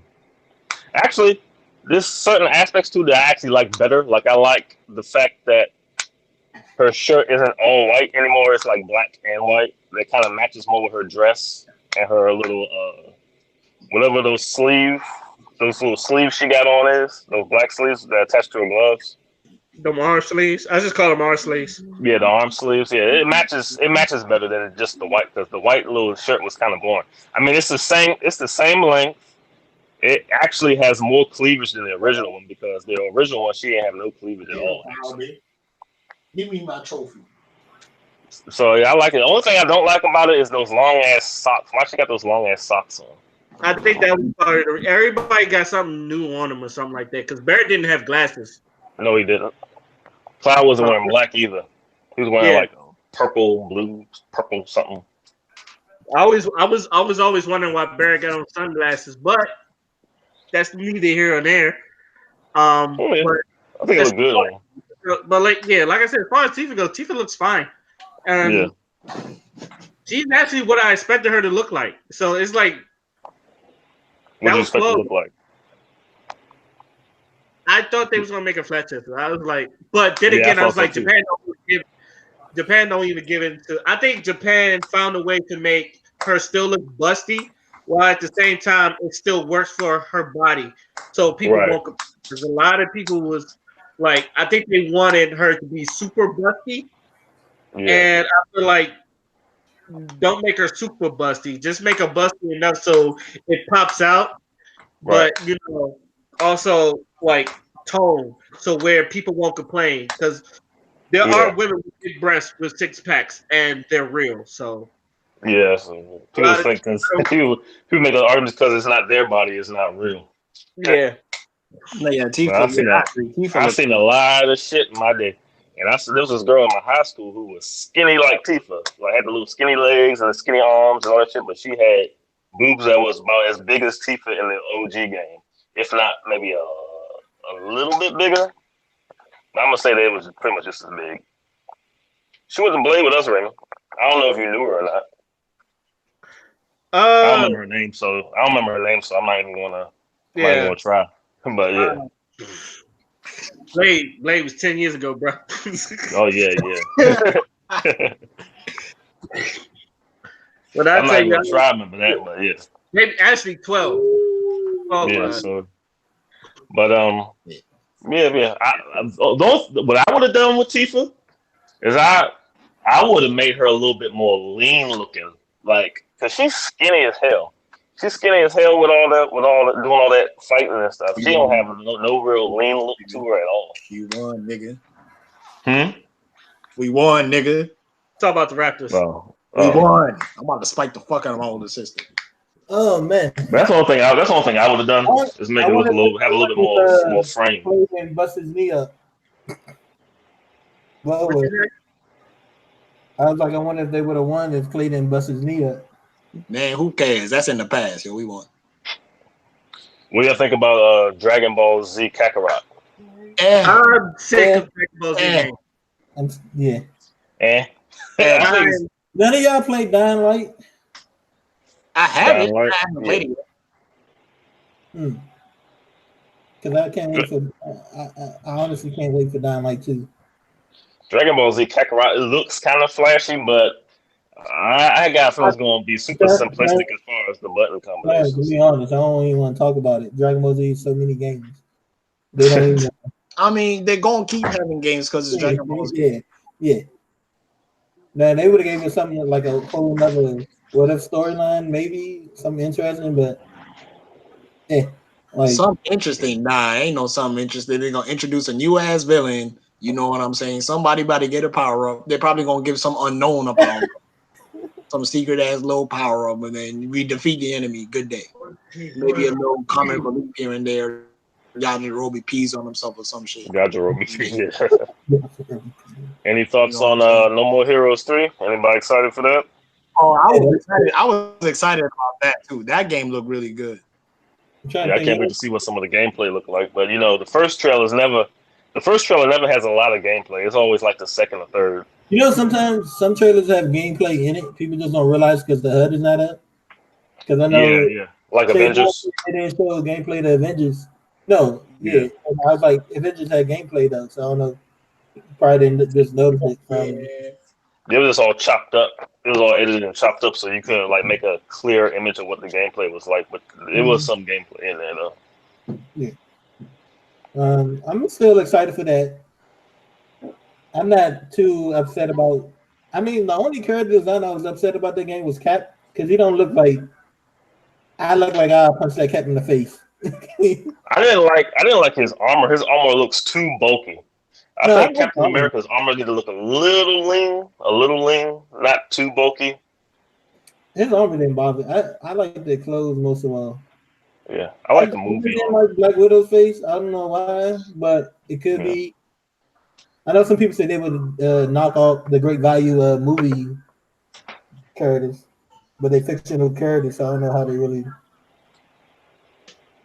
Mm. I think a lot of people will spoil you from the Movies. movie. Yeah, they too connected to the movies, so they expect the characters to look like that from now on and onward. Which Robert Downey Jr. did look like Iron Man from the cartoons, though. He did, in the comic books, he did though. He had that aesthetic. He had the right aesthetic. That's why I liked him so much because he looked just like the dude from the comic book. Now, as far as Cap and all them, yeah, he did too. Actually, they did pick some good people for them roles. But I found it interesting the idea that they brought along that they was talking about they're gonna add new characters, like as a seasonal thing, as a continuous thing. They're gonna add new characters and new stories, so the Yeah, it's game supposed just to be doesn't a end looter. like that. It's a looter. It's a looter. They said they wasn't gonna have you pay for it, but I think that's a lie. I don't see them giving you that type of content without making you pay for it. A lot of some places do. Some, but that's they're talking about like they're gonna do this thing like on a regular basis. Like 1 month you're going to get like No, they say 18. okay. So what they say is no. What they say is not. You probably gonna have to pay for DLC, but you won't Mm-hmm. have to pay for characters. You won't have to pay. There's not gonna be no loot boxes, and there's not gonna be no pay to win scenarios. Pay to Okay. win, like in where you basically pay to get the best stuff already Right. without much grind into it. That I can believe they can do that. Their promise on because Destiny kind of did that. Didn't have that, but most Right. yeah, people Destiny was a bunch of cosmetic stuff that you didn't have to necessarily pay for. So they can do that. That's what I'm saying. That's possible. Now we might get DLC as far as like new stories and stuff like that. That might be paid for DLC. Right. But they and Monster Hunter's been doing it. Monster Hunter, I think this is the first pay for Monster Hunter DLC that just came out, and it's been I, out. I was I haven't keeping up, but Yeah, yeah, they don't make you pay for everything in Monster Hunter like that. yeah. They Because don't make nickel and dime for every single thing. a lot of places fail at that. I mean, do that. So people don't want that. No. Especially for a game you already pay $60 for. Why I keep paying more on top? But then, Right. I know y'all did. I know y'all already talked about Final Fantasy VII, Yeah. but did y'all hear that each episode is going to be big as a standalone game? Yep. Yeah. I heard. They said that the first part that's in the city is going to be like 100 gigabytes of space. Midgar. Yeah. Yeah, Midgard's gonna be two. It's gonna be 2 gigabytes. It's gonna be 2 Blu-ray discs. Yeah, it would be the second game to be on 2 Blu-ray discs. Yeah. I kind of expected that because Final Fantasy 15, they try to cram everything on one disc, and there's a lot of shit on there. So, and I know Red Dead Redemption got a lot of stuff. It had to use 2 discs itself. So Mm-hmm. I expected it. I Y'all think think games are becoming too big? I think Red Dead is the first game that actually had to be on 2 Blu-ray discs. Yeah. Yeah, because that didn't really happen a lot in the Blu-ray era of this. It was rare that you saw that. Also, what y'all think about them the Smash trailers? Them having the hero from Dragon Quest and Banjo Kazooie. Well, I used to see the hero from Dragon Quest one. Oh yeah, that was the first one they showed on Direct. Yeah, that was the first one they showed. I And missed I that. And personally could care less about the hero. I agree. Anyone They got too many. They got too many. Sword They got characters. they got too many sword characters, and you just added another one that don't do shit that is that much different. Oh, he throw a Another fireball. fucking sword character. Another fucking sword character. I would have preferred if they added Impa or somebody with like a staff or something. That Zelda's guardian from Zelda. Or at least an interesting sword character. Yeah. Someone with like a halberd or something a little different. Something that's not on the game already. But I think I wanted Lloyd Irvin from Tales of Symphonia. He has 2 swords. Yeah. So that'd be different. oh, you could have added Chrono from Chrono Trigger. That him too. Yeah, it could have. But the main reason why the guy got in is because Sakurai's a big fan of Dragon Quest, and Dragon Quest is fucking huge in Japan. So, Right. and also it was a compromise for Goku not being in the game because there was a lot of speculation that they wanted Goku in the game. And Dragon Quest is designed by Akira Toriyama, so why not? Exactly. That's exactly what I was thinking too. I was like, probably did that for the Akira Toriyama presentation. But but Banjo, I got real happy when Banjo came in. I got happy with Banjo too. I thought he was way overdue. I heard that. I was like, oh shit, it's Banjo. Okay, so I'm not the biggest Banjo-Kazooie fan, but even I got happy because he does deserve to be in the game, especially if you got Snake, Sonic, and a lot of Rareware games don't get a lot of love. Yeah. So I feel like they should get somebody. So Banjo works because even though I 100% completed Banjo-Kazooie, I can understand the impact on people's lives from that game. It's a very good game. Right. It's just not one of my personal favorites. Understandable. Did y'all notice the how they started off with the rare characters? They started off the trailer with rare characters with well, not necessarily rare characters, but they were the most famous when Rare did their games. Was Donkey Kong, Diddy Kong, and King K. Rool. Yeah. Yeah, I thought that was a nice little cool callback to the old days when Rare was doing all those different games for Nintendo. There's also a callback to the last trailer when King K. Rool showed up. Yeah, true.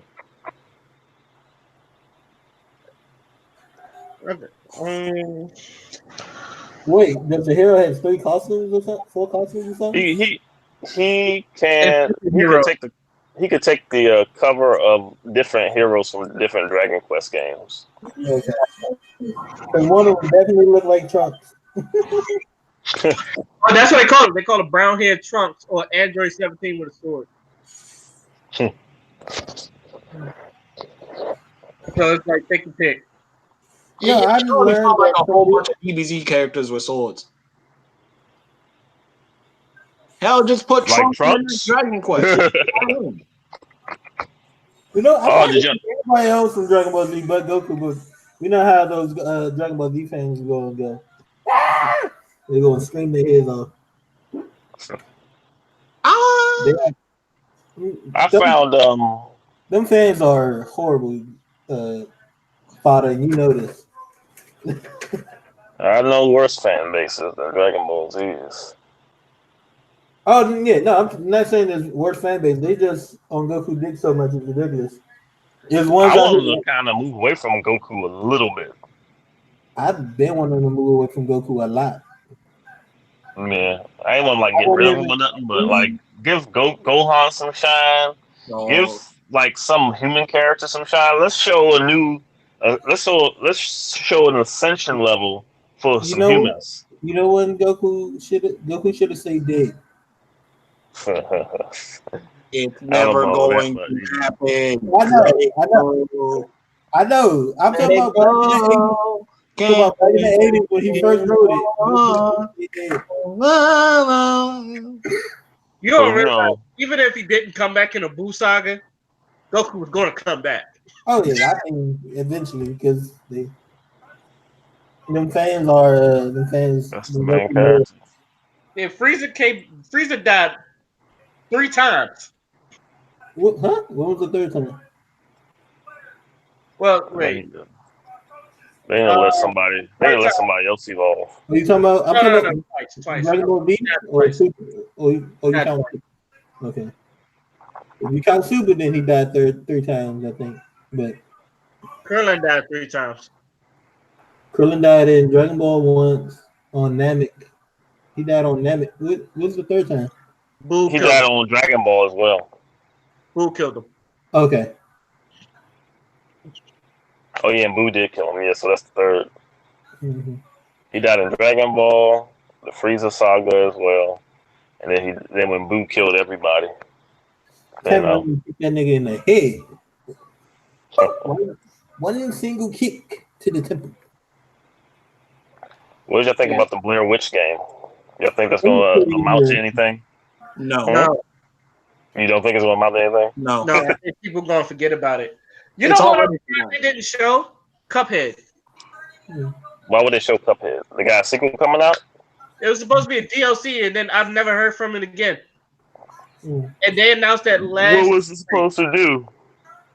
Like, no, you supposed to have like some add-on Cuphead DLC, Mm. and it's like it never came out. It's like you never heard from it again. Like I don't even know if it's out now. Like, What was it? What was supposed to come in, and I can tell you if it came or not. Cause I played it recently, because and I did get a big update too. So what I was got it? I got updates from it because I got Cuphead, but you know you get the female cup that you had to save from the Perry and shit. It's like she's supposed to be a character, the next character. Oh yeah, I didn't notice that, so I Supposedly don't it think I came got out it. 4 days ago. Huh? Supposedly it came out 4 days ago. The Cuphead DLC? Yeah. I haven't heard shit from it. The DLC includes an aisle new boss, enemies, and new weapons, and charm. Also includes a new third playable character, Mrs. Chalice. Join the series stars Cuphead and Mugman. The delicious Last Course is coming out 2019. Exclusive on Xbox One and PC June 10th, 2018. Wait, what? Initial release date 2019. Oh, this is 2019. My bad. Like I said, I can check, but I haven't seen it. I'm kind of happy Borderlands got a DLC for Borderlands 2, but I'm never Yeah, gonna. it's like a prequel to the third or something. Yeah, which means I'm probably gonna watch a walkthrough of that. But I'm glad Borderlands 2 got some love. So Wallace and Ray, why y'all feel like the Blair Witch game ain't gonna do good?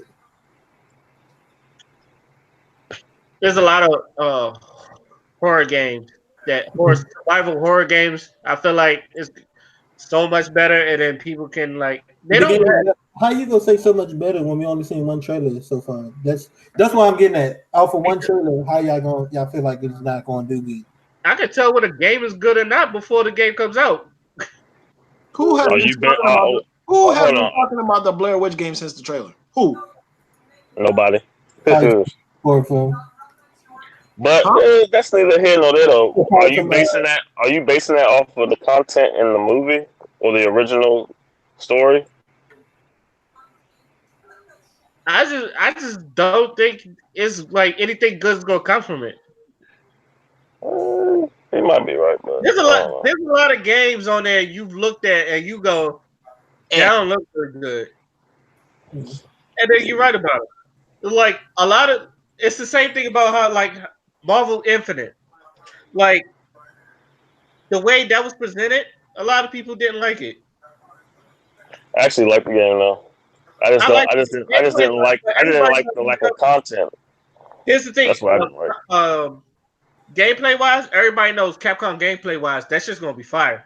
But the content outside of it, everybody had problems with it. Yeah. So I knew that was going to suffer. Like you could tell when games are going to suffer or not just by looking at this. That Avengers, that shit look. I'm not gonna lie, and I know it's a beta and it's like early. That shit look ugly to me. You don't like the aesthetics? You don't like the design? I can understand them not getting the likenesses of the actors. They don't need to get the likeness of the actors. Those actors are not the definitive versions of those characters. Because what you gotta understand is those characters were here 50 plus years ago. More than 50 years ago. Okay, They, but they was created in the hold on. They was created in the 1940s. Some in the 1930s. And these actors came around like what 10 years ago, Something like that. and they're gonna be around after we die, and after those actors die because they're older, but they're gonna be around after we die, and probably after our children die. So you can't hold an actor too high esteem to a character, especially legendary characters like those.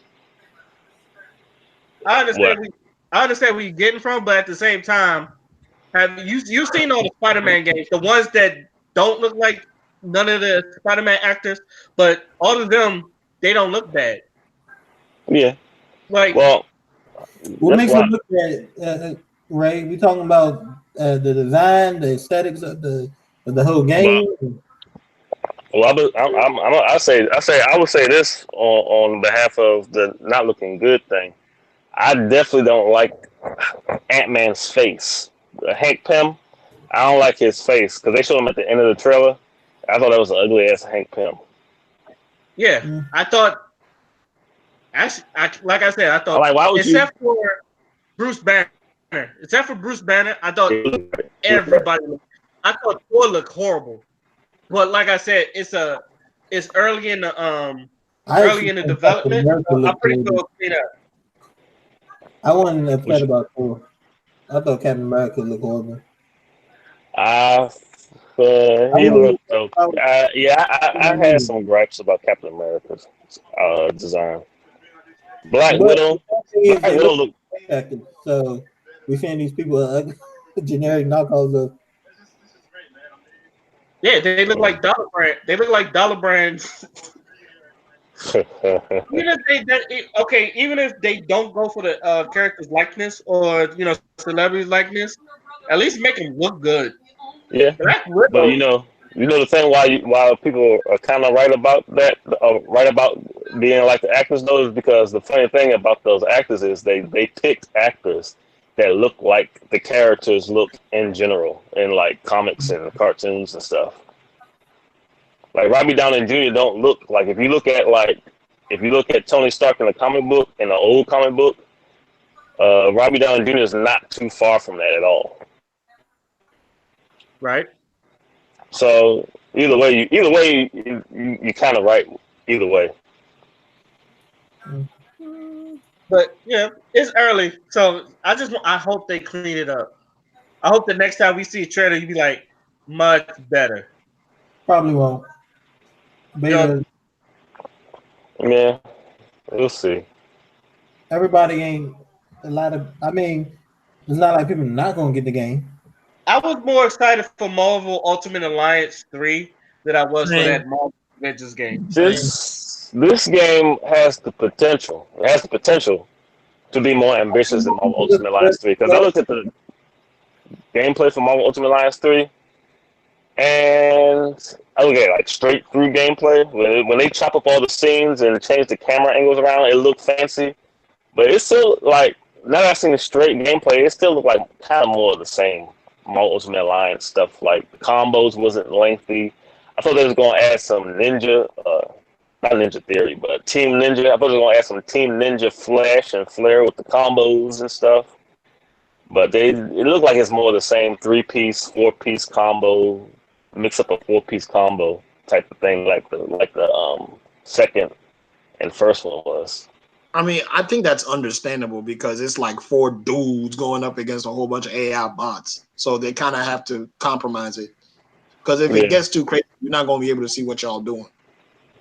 And that does create an issue because it's happened in several games. Like I remember that was a problem in the early Dynasty Warriors games where because I was playing 2. I was playing the very second one that was out for the PS2. And there are some times where you don't even see the enemy hit you.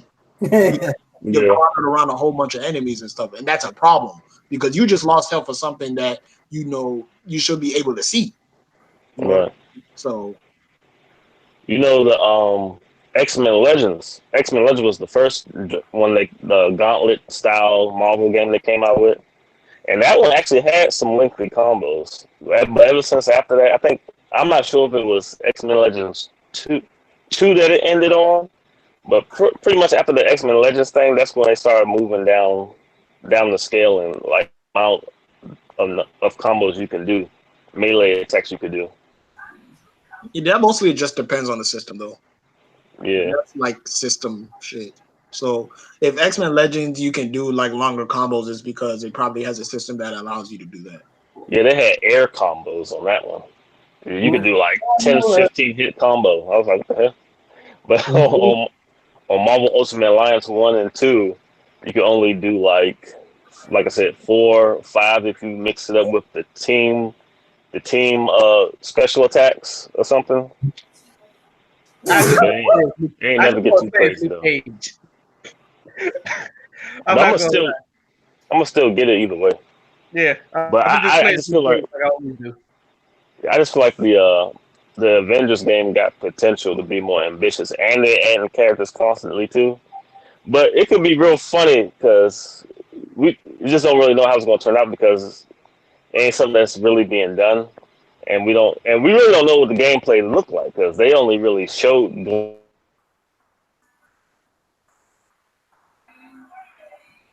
Hello? they say yay or nay. But the designs is definitely kind of an issue for me. Oh, the Black Order's in Marvel Alliance 3. Yeah. Yeah, Black Order, yeah, they are. Oh, that Marvel Design is going to be good, but my thing is about that is I just thought that I assumed because it was Team Ninja and based off of how they were showing things and like trailers is that I thought it was gonna be more of a combo frenzy type of thing where you do all these like crazy combos. Well, I just looked the extended gameplay, so we'll see. I mean, you can look at it Yeah, if you want to in that, but I see when I get my hands on it because sometimes people that be playing those demos they don't know what they're doing anyway. Oh yeah, that's like Wallace's biggest pet peeve. Like see a bad gameplay in a demo, Yeah, especially when it comes to fighting games. That to me, I think that what made me wanted to buy Power Rangers, the grid, hmm because actual like people that play Marvel, like Justin Wong and Yipe was on it instead of some IGN developer or something like that. And yeah, like, watching people actually do combos and like the flashy stuff that we expect to see is much better. It makes you want to buy the game more than just yeah. like It the sells you. IGN players. That's why I don't follow those play. That's why, like, when it comes to YouTube and Twitch and stuff, I don't follow people who's bad at video games, like the Dashies and all those people that do it just because they're entertaining. I never follow those Hmm. motherfuckers because I hate seeing bad gameplay. I can't do it. I don't care how funny you are. I can't understand it. I had somebody over. I saw some chick play a game at my house one day, and I was just like, "What are you doing? You can't play the game." Sometimes I just want to grab the controller from across the screen and be like, "Stop!" Like I was watching someone play Mortal Kombat, like a Mortal Kombat story. I skipped all the fights. I just wanted them to react to the cutscenes. I did not. Every time they fought, I skipped it. Like I will not sit here and let you press pause, looking at all the little combos that you're gonna drop anyway. God damn, I ain't got time for that. So we got Avengers, Blair Witch, Doom Eternal. Oh yeah, Doom Eternal. Yeah, you have any thoughts on Doom Eternal? Doom Eternal. That game looks amazing. That game Yeah. looks beautiful. I wish I played Doom. I've never played it. I'm not gonna lie to you. I've never played a Doom game in my life. Oh, it's But fun. but those games are like beautiful. It looked like my type of mindless fun that I will be like excited for. Like Oh, yeah. John, Yeah. the way John talks about it, it's like he got a love for that game, and that's And like, the game I want to play. and the flashy kills, man. Yeah, you gotta try it out. Ooh, Uh, anything else on E3 that caught your eye? I'm ready Uh, for Dying Light. And there's a lot more games. I'm gonna have to go find me a list because I just forgot some of them because I got impressed by the last one, by each one. Cyberpunk. I can't wait for Dying Light 2. Oh yeah, you're breathtaking. How you feel about Keanu Reeves? What do you think? What do you think of Keanu Reeves? You think Keanu Reeves' character in that game is gonna have a big role or a small role? You buy a big road. Here's my thing. Here's my thing, real quick. Cyberpunk already looks like a great game, and I'm happy that Keanu Reeves is in the game. That's pretty cool. But this game is. I'm getting the overhyped feels. I'm getting that overhyped feeling because a lot of people are starting to, deep throat. Well, I think the game was destined to be overhyped because it was already made by CD Projekt Red, who makes already had like a Game of the Year winner in Witcher 3. Yeah, it's probably gonna be like because of The Witcher 3. The Witcher 3 was a very narrative-driven story, and this game is gonna be a heavy narrative-driven story too, and it has a lot of choices and options, and yeah, it's like it's gonna be a fun time. But I don't think I'm as excited for it as everyone else is. I'm excited for it. I'm gonna get it, but I don't think I'm as excited for it as everybody else is because to me it looks like kind of like a massive, like a cyberpunk version of kind of like I want to say Mass Effect. Mm-hmm. It's another first person. It's another first person RPG game, and they're usually not all that different. But I like some of the concepts that's going into it, so I'll play it. I'll get it happily. The game you just keep playing Borderlands. The game it reminded me of was Deus Ex. Yeah. I was thinking about that too the other day when I was thinking about the game. Look like the mechanical ability is gonna be better. Yeah, I've never played Deus Ex. I know what it is. I just never played it. Yeah. Yeah, the other cyborg game. Mm-hmm. I played the one that was I think the one it was one on PlayStation 3 and one on the 4. I think the one on PlayStation 3 is a pre-sequel. I heard it was some Deus Ex games on the PlayStation 2. Yeah, there is some. I have all of them. I just haven't played them yet. I got a collection on Steam, but I haven't played them all yet. I just got all 3 Witchers for like $15. Yeah, I caught that sale too. I'm just mad unless you want to, really get the full effect of Witcher on console. There's no really way of doing it because it just like Shenmue 3 is spread across. Shenmue 3. We got let's get into Shenmue 3. Oh, what about the controversy y'all had? It's been switched. A lot of people have been putting the Kickstarter for Steam, and now it's an Epic Game Store. Yeah, now it's exclusive. Yeah. Yeah, that's pretty fucked up if you ask me. Because if you invest in a game like that, in a Kickstarter, and you a PC gamer and you use the Steam. I mean, either way you can get it, but if you bought it on Steam and that's what you went on and you put it down for that, should be what they give you. Mm-hmm. And everybody and they doing this timed exclusive with Epic Games, and then giving you BS like, oh, we think it's going to be a more fun experience on Epic Games. That's some type of little bullshit ass cover up. But the Epic Games app is like bare bones because they just started. I give them that they just started, and you don't expect them to be as a beefy platform as Steam and have your little console hub and stuff.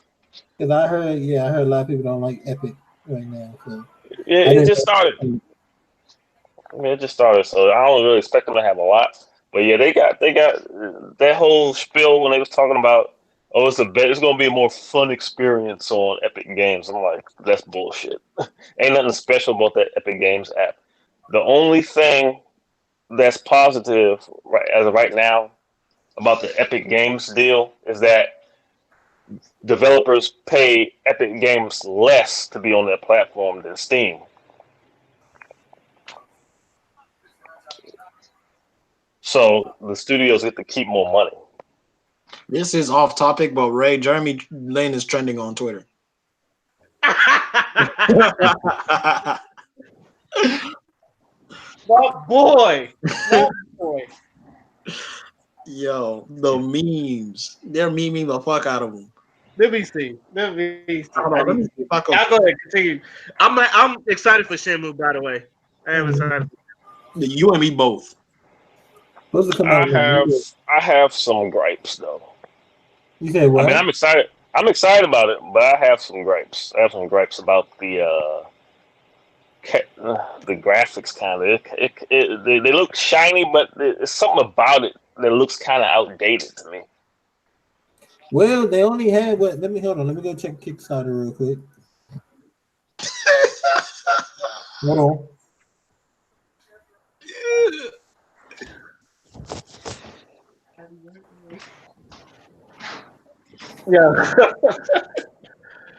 Yeah.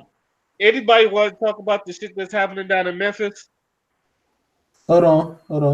So, Clarence, they only had about $6 million. That ain't shit to really make a game. What about this studio? There's a new studio that's also helping publish the game too. But the game is about to be released soon, so you know.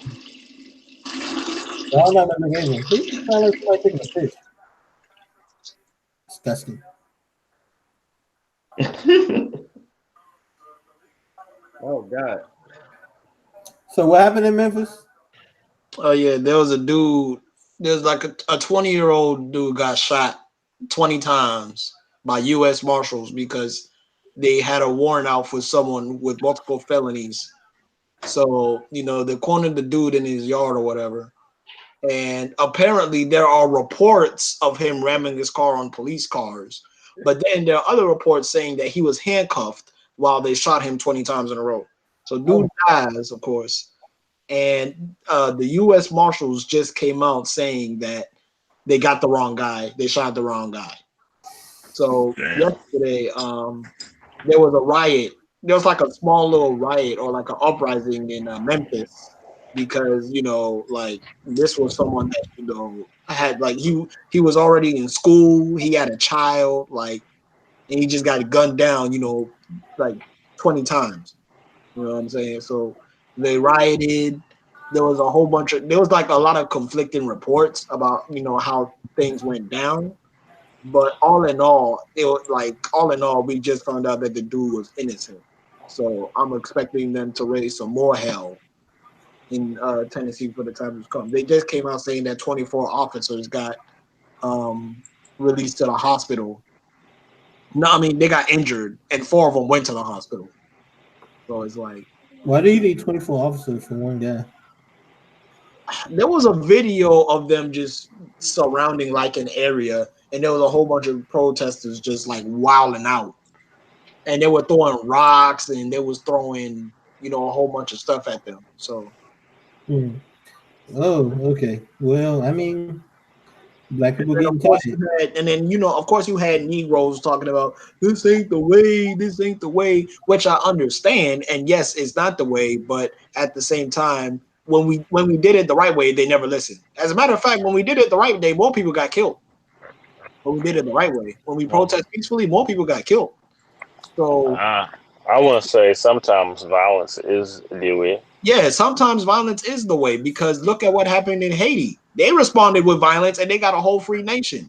But the Yep. thing that fucked them up is that they got sanctioned and they got embargoed by the world powers. That's why Haiti's the poorest country, because just off natural resources alone, Haiti shits on a whole lot of other countries. But because like they've been embargoed, and actually France had Haiti pay reparations to them.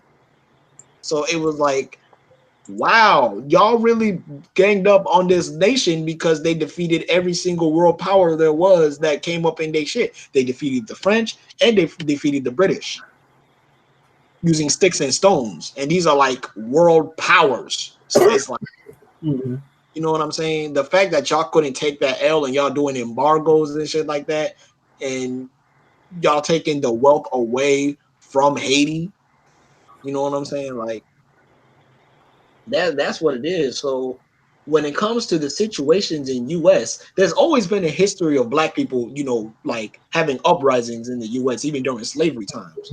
We can talk about Nat Turner, we can talk about Harriet Tubman, We can talk about all these people that um, that really resisted like the slave masters and shit like that, and even towards today where you have activists that like, and I'm talking real grassroots activists, not people like fucking DeRay McKesson or whatever the fuck his name is. Um, people that are out there like in the streets doing the work and trying to build something, for their own community. But it's just the fact that whenever some shit happens and they just expect black people to just be passive and just pray for folks, and we gonna pray, think we're gonna get better, we gonna misspell a few signs and march all over the streets and shit like that. I feel like those times are over. I feel like Memphis, they are really embodying the black rage. This I rage. think the times are over, but I think it's different ways of doing it, like what Colin did in your position. I mean, yeah, what Colin did is cool too. But you got to remember, he was blackballed, so he didn't really have a whole lot of options to do what he really wanted to do. So it was like at the same time, while what he did is cool, if I'm pretty sure if he had more resources and funds and he was still getting paid, he probably would have done a lot more things with how he was. And plus, him being mixed race too is a factor because he might probably not go as hard as like someone who has experienced it firsthand as a dark skin. But that's a whole nother conversation, I and that's remember. another bunch of metrics that we're not gonna get into right now. But I'm just saying that the violence that is being shown in Memphis is like, I think it's just like that's just the tip. If we really want to go down to it, there's a whole bunch of places that people have been rioting. In Detroit has a history of riots by black folks just in itself. So this ain't nothing new. Black people, like, the more that we realize the shit that we're going through, the more we can find reasons to actually riot more. I'm not saying that's the right thing to do, but damn it, like, if shit's gonna get done, we gotta speak the language of the colonizers, which is violence. Oh yeah, well, I can't agree with that more. Well, I've been That's how shit seems to get done in a lot of cultures, actually. I've been saying this for like the longest, and I'll say it again. I said this on Instagram. I probably said this on YouTube a couple times, but I'm gonna say it again.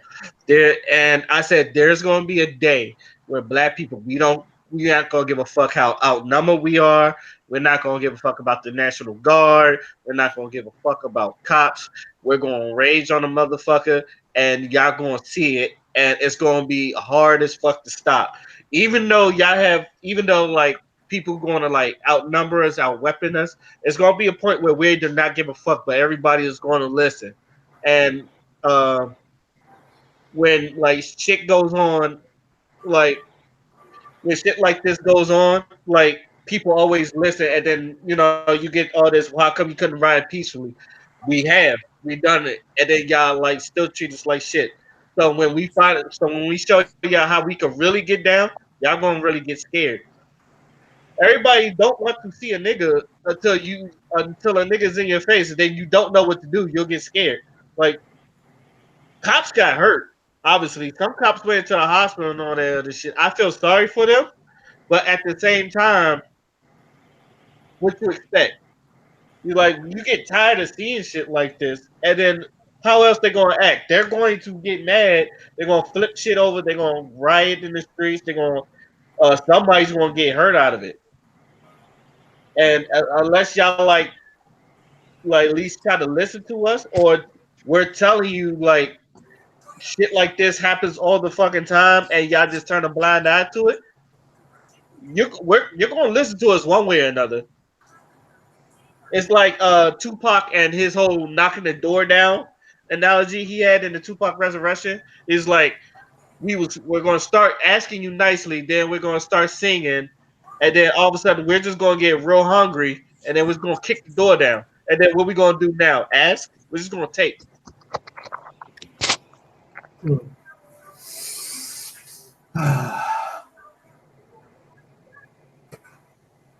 So that's my opinion on it. What's y'all opinion on it?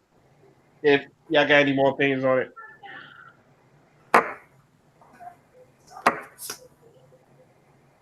Anybody? The Anybody? white race is absolutely disagreeable to live with in times of peace, and no one has gotten along with them in all the years of the earth. Okay. Shout out to my boy Khalid Muhammad. Yo, what was the other quote you put in the chat? Hold on, because you know I got to get this quote right. James Baldwin. One by Oh, James Baldwin. That was a good one too. I love, yeah, I think that's like my favorite quote of all time. I just love how ain't shit it is. Hold on, let me get it.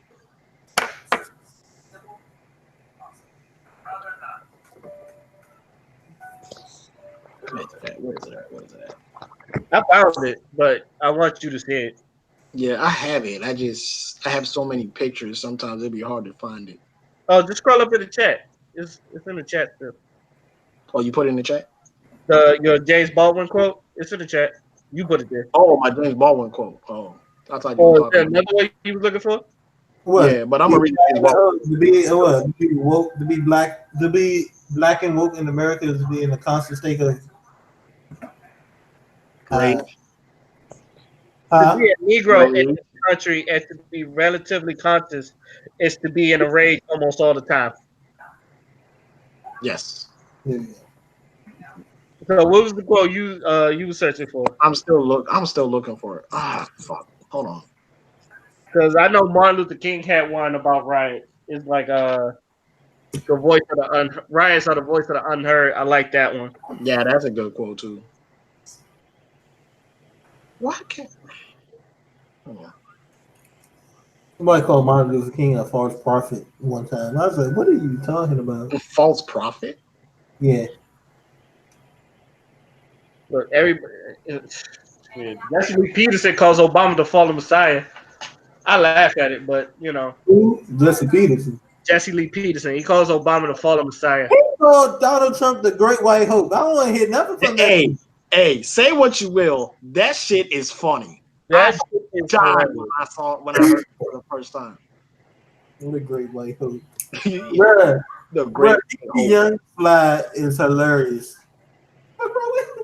Oh, he was cutting on him that whole episode. That was hilarious. I refuse to watch any of his videos on his channel. You can find me because I refuse to give that man any of my likes, of my view time.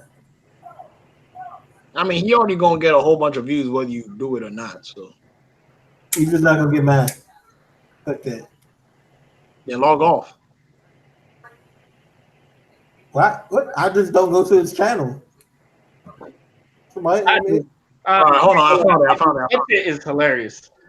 I found it. Here we go.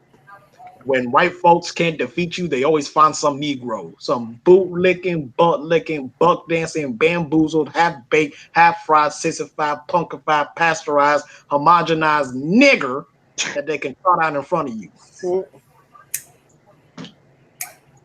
That's so savage. I love it. Oh, I love that quote. you notice when we have good black people, they always trying to find stuff on them to make them seem less. Jada Pinkett in there, the Smiths. They don't have too much about them, but they try to say they were doing all these things. Um, President Obama, his wife a tranny, his kids are adopted. He wasn't born here. He's a Muslim. I don't even know how being a Muslim would be a negative, but I guess it's being a Christian. It's a negative in America to mid suburban Budweiser America. Budweiser, man. And this is what and you know what's funny? Like what that same quote Wallace just said, niggas was saying that to Obama. Sometimes it wasn't even the white people, it was our own. Yeah, it was somebody at the school. He commented on Calvin's thing one time. And I had to stay away from that dude because I don't trust a person who goes everywhere in a suit for one. Why are you in a hot ass suit in the middle of July? And two, he started doing that. Like he showed me a president from another country, And the dude kind of resembled Obama. He's like, it's not just a coincidence, you know what I'm saying? And it's like, okay. Then he goes, I'm from Africa. What does that prove? it's been double gang. This has been shown to be double ganging throughout history. But then also he started. He, I was like, black women are down for us. He's like, I don't think so. I got two keeping me in the court system. They don't seem like they're down. Bro, I'm sorry that you got. Maybe you should probably stand up to be a father better. Maybe, or I'm sorry you just got some real negative big mothers. I don't know. I might. You don't. Oh, you should be fighting for your kids better. I don't know what to tell you, my guy. Oh, I know what I would have told him. I would have been like, oh, okay, cool. The cool train is coming. Cool train is coming. That's right. Okay, I'm ending on this last topic. The usually like because on my on this channel I also do reviews. I haven't done one in a minute, but another review is coming soon. Working on it right now. But I was gonna ask, do y'all have any albums of the mid year? Like, is there an album that came out this year that y'all would say would be the album of the year or the mid year so far? I don't know because I don't listen to them. I only listen to people I really like. So that part puts me in a biased thing. Like I still got to finish Tyler the Creator's album, but again, I'll probably be biased to it because of this. It's one of my favorites right now. This is the Logic album that I only listen to, and again, I'm super biased with Logic. One for him being from here is mainly. I know the fuck's so funny, but okay. No, it's not you. Nah, keep going. I'm sorry. I'm sorry. You Keep laughing at? going. I'll put it in the chat later. Okay. That's all I got for you. What about you, Father? Um, so, yo, that new Gold Link album, Diaspora. Oh, that shit is some heat. I heard it was good. That album is some heat. Like, first of all, it's an album where all the songs are unskippable. I could not find a song to skip. Like all the songs are good, and of course Fever, because you and me, that's our girl. Yeah. Also, there was another project that I really liked. What's that? Father of Four by Offset. That one's also a really good album to me, still to this day. Even though it came out like early, I still think that's a really good fucking album. Now this one is just personally for me, but there's this chick named Stasia Daniels that I've been bumping a lot. She's real active on SoundCloud, and she has this EP called Whatever Happens Happens. That's a really good project. I'm gonna send it to you later, but that's a really good fucking project. So I've been listening to that a lot, and a little bit of Nipsey here and there. You know what I'm saying? Giving my place to my boy, to our good brother. Mm-hmm. Yeah, I mean that's about it. So far that's came out this year. That's about it that I've been bumping. Shoot, I would say, well, for me, um, shout out to these dudes off of Long Island, Dunbar. If you're like into battle rap, but they're not battle rappers, but they got a channel Hip Hop is Real where like most of their music goes. They got some real dope music. Narcotics, I thought that's a real good album. I fuck with that. Shout out to them. Also, Edison Pack, Malibu, I think, or Venice. Venice. That shit is really, really good. I was Yeah. listening to that while fixing my brother's bed. We got my little brother new bed. Me and my father was fixing that. I played that album all the way through. That shit is fire. Also, Megan Thee Stallion, um, Fever, Fever. Tyler Creator, I have to give that a little bit more listen. But I like Tyler. So also DJ Khaled. I haven't listened to that album, but my man, I ain't never seen you get dragged and people love you. Now people just start not to like you. To watch you get dragged like that is kind of hilarious. But but that's just me. Uh, I so, know yeah. he's doing somebody. I can't remember who they said for something. Uh, uh, I don't know how true it is. DJ Khaled was doing somebody. Let me Also, see. Two Face Rapper Go to the League. That's a good album too. I think even though it's not his best work, I still think that was a good album. It's not a I haven't like listened to a like one where it would say it's a classic besides Anderson Paak. But other than that, everything's been like okay. So that's how I feel about this year. Like last year, there was some fire ass albums. But Yeah. this year DJ it's Khaled, kind of okay. DJ Khaled is trying to trying to put in a lawsuit against Billboard for knocking his father Ishad down to number 2 spot. Following a decision to discount an alleged 100,000 downloads sold as a part of a bundle deal. Uh, I guess I hope he gets it. I mean,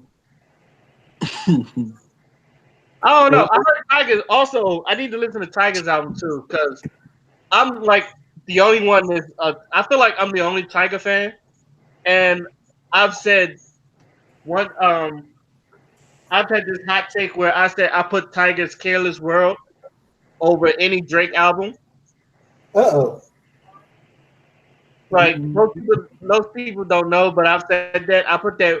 I think because though Drake has hits when it comes to his albums, I think they're kind of lackluster. Not even lackluster; they're just overhyped. I would say that, except for Take Oh, Care. I would say Take Care is a classic, and Nothing Was the Same was a classic. But most of his I, albums, like they come out and they're very lackluster. I tried to listen to a Drake album one time and I kept falling asleep. Who do that to you? And I don't want to. I was just like, why am I falling asleep? I don't want. He got hit. I listen to his hits all day, but I don't think I'm getting a Drake album. I like Tiger, but I never just decided to get an album.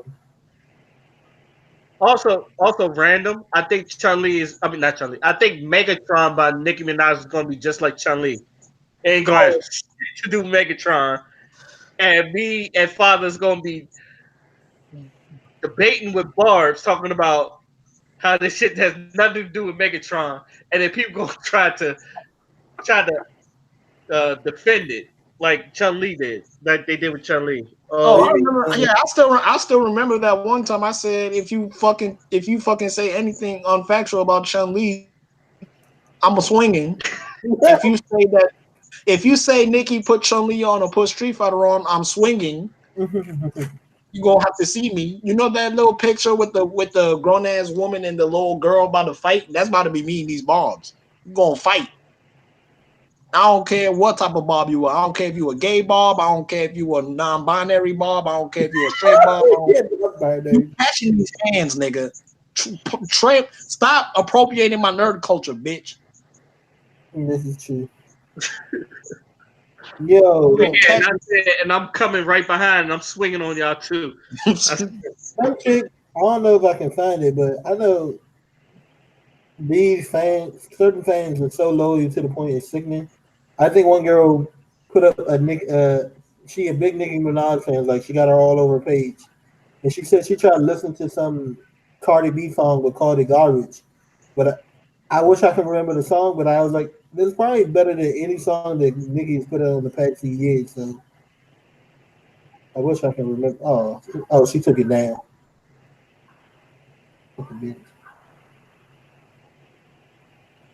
But yeah, these fans are really, really toxic about everything. Those are fans. Yo, DeMar DeRozan is also trending on Twitter. So Hey, wait, how long we been on this podcast? We almost at 3 hours or something. nah, we started at 10. Oh, it's almost about there. But that was the last topic anyway. So go ahead with your. Since we're on final words now, we're gonna start with first Black Ginger. Oh, really? Yes. I was asking. Dang, put me on the spot like that. Uh, um. Oh hell, hell, looks like now. Final words, right? Bunch of games I can't wait for. Entrepreneurship is on the rise in the black community. And I can't think of his name, but that Asian candidate, I need him to get his life together. Talking about we're gonna be broke by 2053 or whatever the projected number was. Black people resilient. Our ancestors that made it to 400 years of slavery, then Jim Crow. We can make it through anything. I don't care what you say. Black power. Okay, Clarence, you have any final words? What is it this season? Clarence.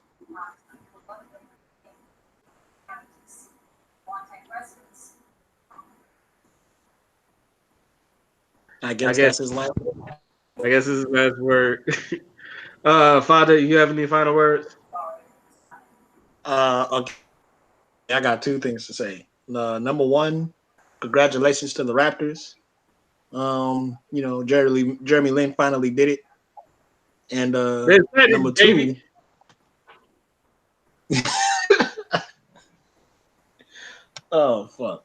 And number two, for some reason, I started watching TNA again, and bro, I forgot how good this company is. So I might be going on a TNA marathon for a couple of days because yeah, Hmm.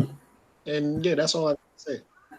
What's good? The storyline good? The wrestling good? Or both? The wrestling, the storyline. Please ignore the storylines. Please, for the love of God, ignore the storylines.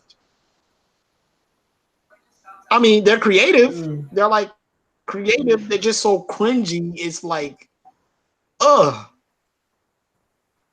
But other than that, yeah, the wrestling is great. I think they have better wrestling than WWE. The matches are better Well, than WWE. the way WWE's been going, shit. Yeah, Yeah, you're right. I would say this. I would say this. They're better than WW. They're better than WWE, but they're like right under NXT. I would say that. That's where the wrestling's at. Because I'm about to say, the true man is stick And with I mean WWE. takeover NXT now. I mean, even their regular show What'd you matches. say? No, I was about to say, damn. I was about to say that NXT is the real magic stick of good wrestling from that age right now. Yeah. But then you say, NXT takeover. But I think even their hourly shows get that time with the good wrestling. And one of the things I actually like that they do that they Oh need yeah, to I start. agree. One of the things I noticed about the show, you know, it's I agree only with that. The only thing is, the only thing. What? I agree, but the only thing is that takeover matches are longer. That's why I said takeover. Oh yeah, I got you. Nah, but I was about to say one thing that they should do on the main roster like NXT. NXT don't always start out with some long overdrawn promo. They start out with a match sometimes. I remember tuning in one time, and boom, we didn't get no. We got the intro, and then we got an entrance music. Well, half the time on Raw, I think they trying to fill in Raw, but they're not thinking the right ways to fill it in. Well, let's get people to talk more. I'm not here for the talking. Like, give me a good brawl. Even when on NXT TV, when they start off with talking, it ends up with somebody getting their ass thrown out the ring.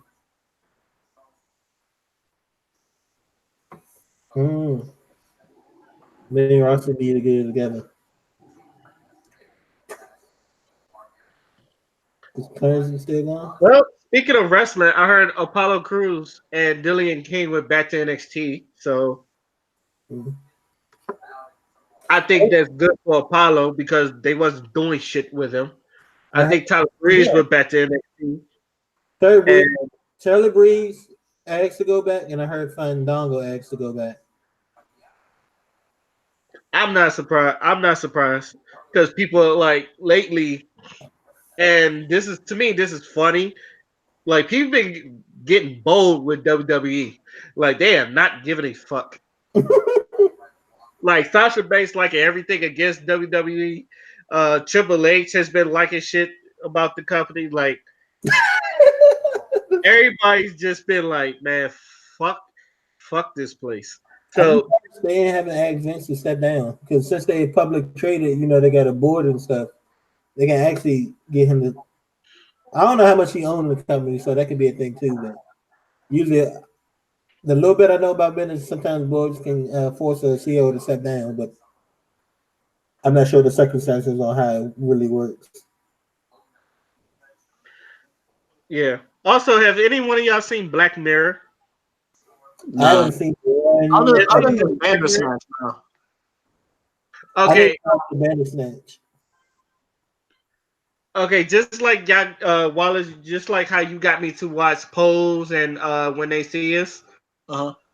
Watch, watch the because Black Mirrors is like episodes, and they're in their fifth season. Uh-huh. Watch the one with Anthony Mackie. All right. That that one will fuck your head up.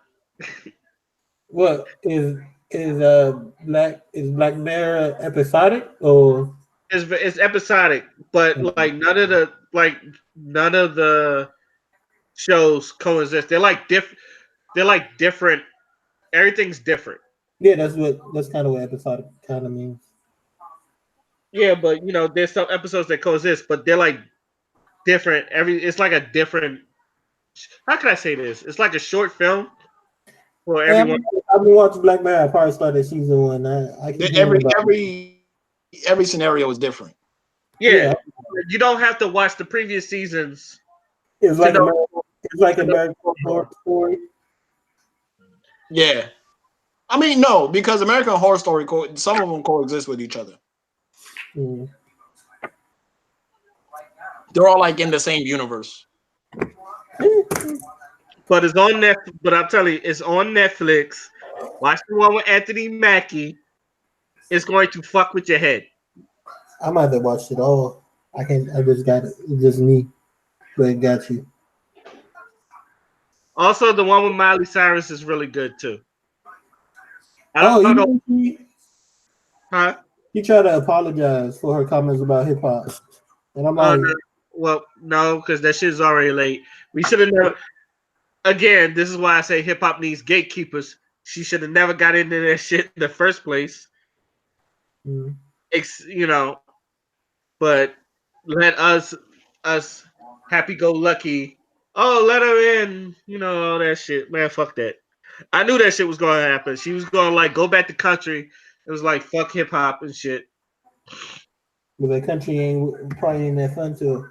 No, I was telling somebody that the other day because whenever we it was a big argument about supporting black businesses, and I think I see a lot of black people who always try to be way too open minded, and sometimes like we're way too forgiving and wanted to be everybody to be in, so we're not being hypocrites. But sometimes we gotta be a little hypocritical, like that. Look, like I said, you can't allow everybody. Hmm. So, but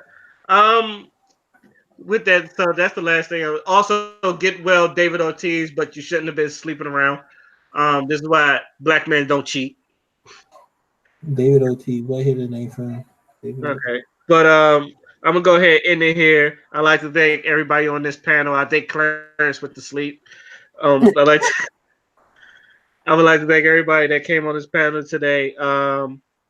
So with that being said, this is what. Let me just say podcast, and I'm out. Peace. Raptor! Ladies. Goal insanity.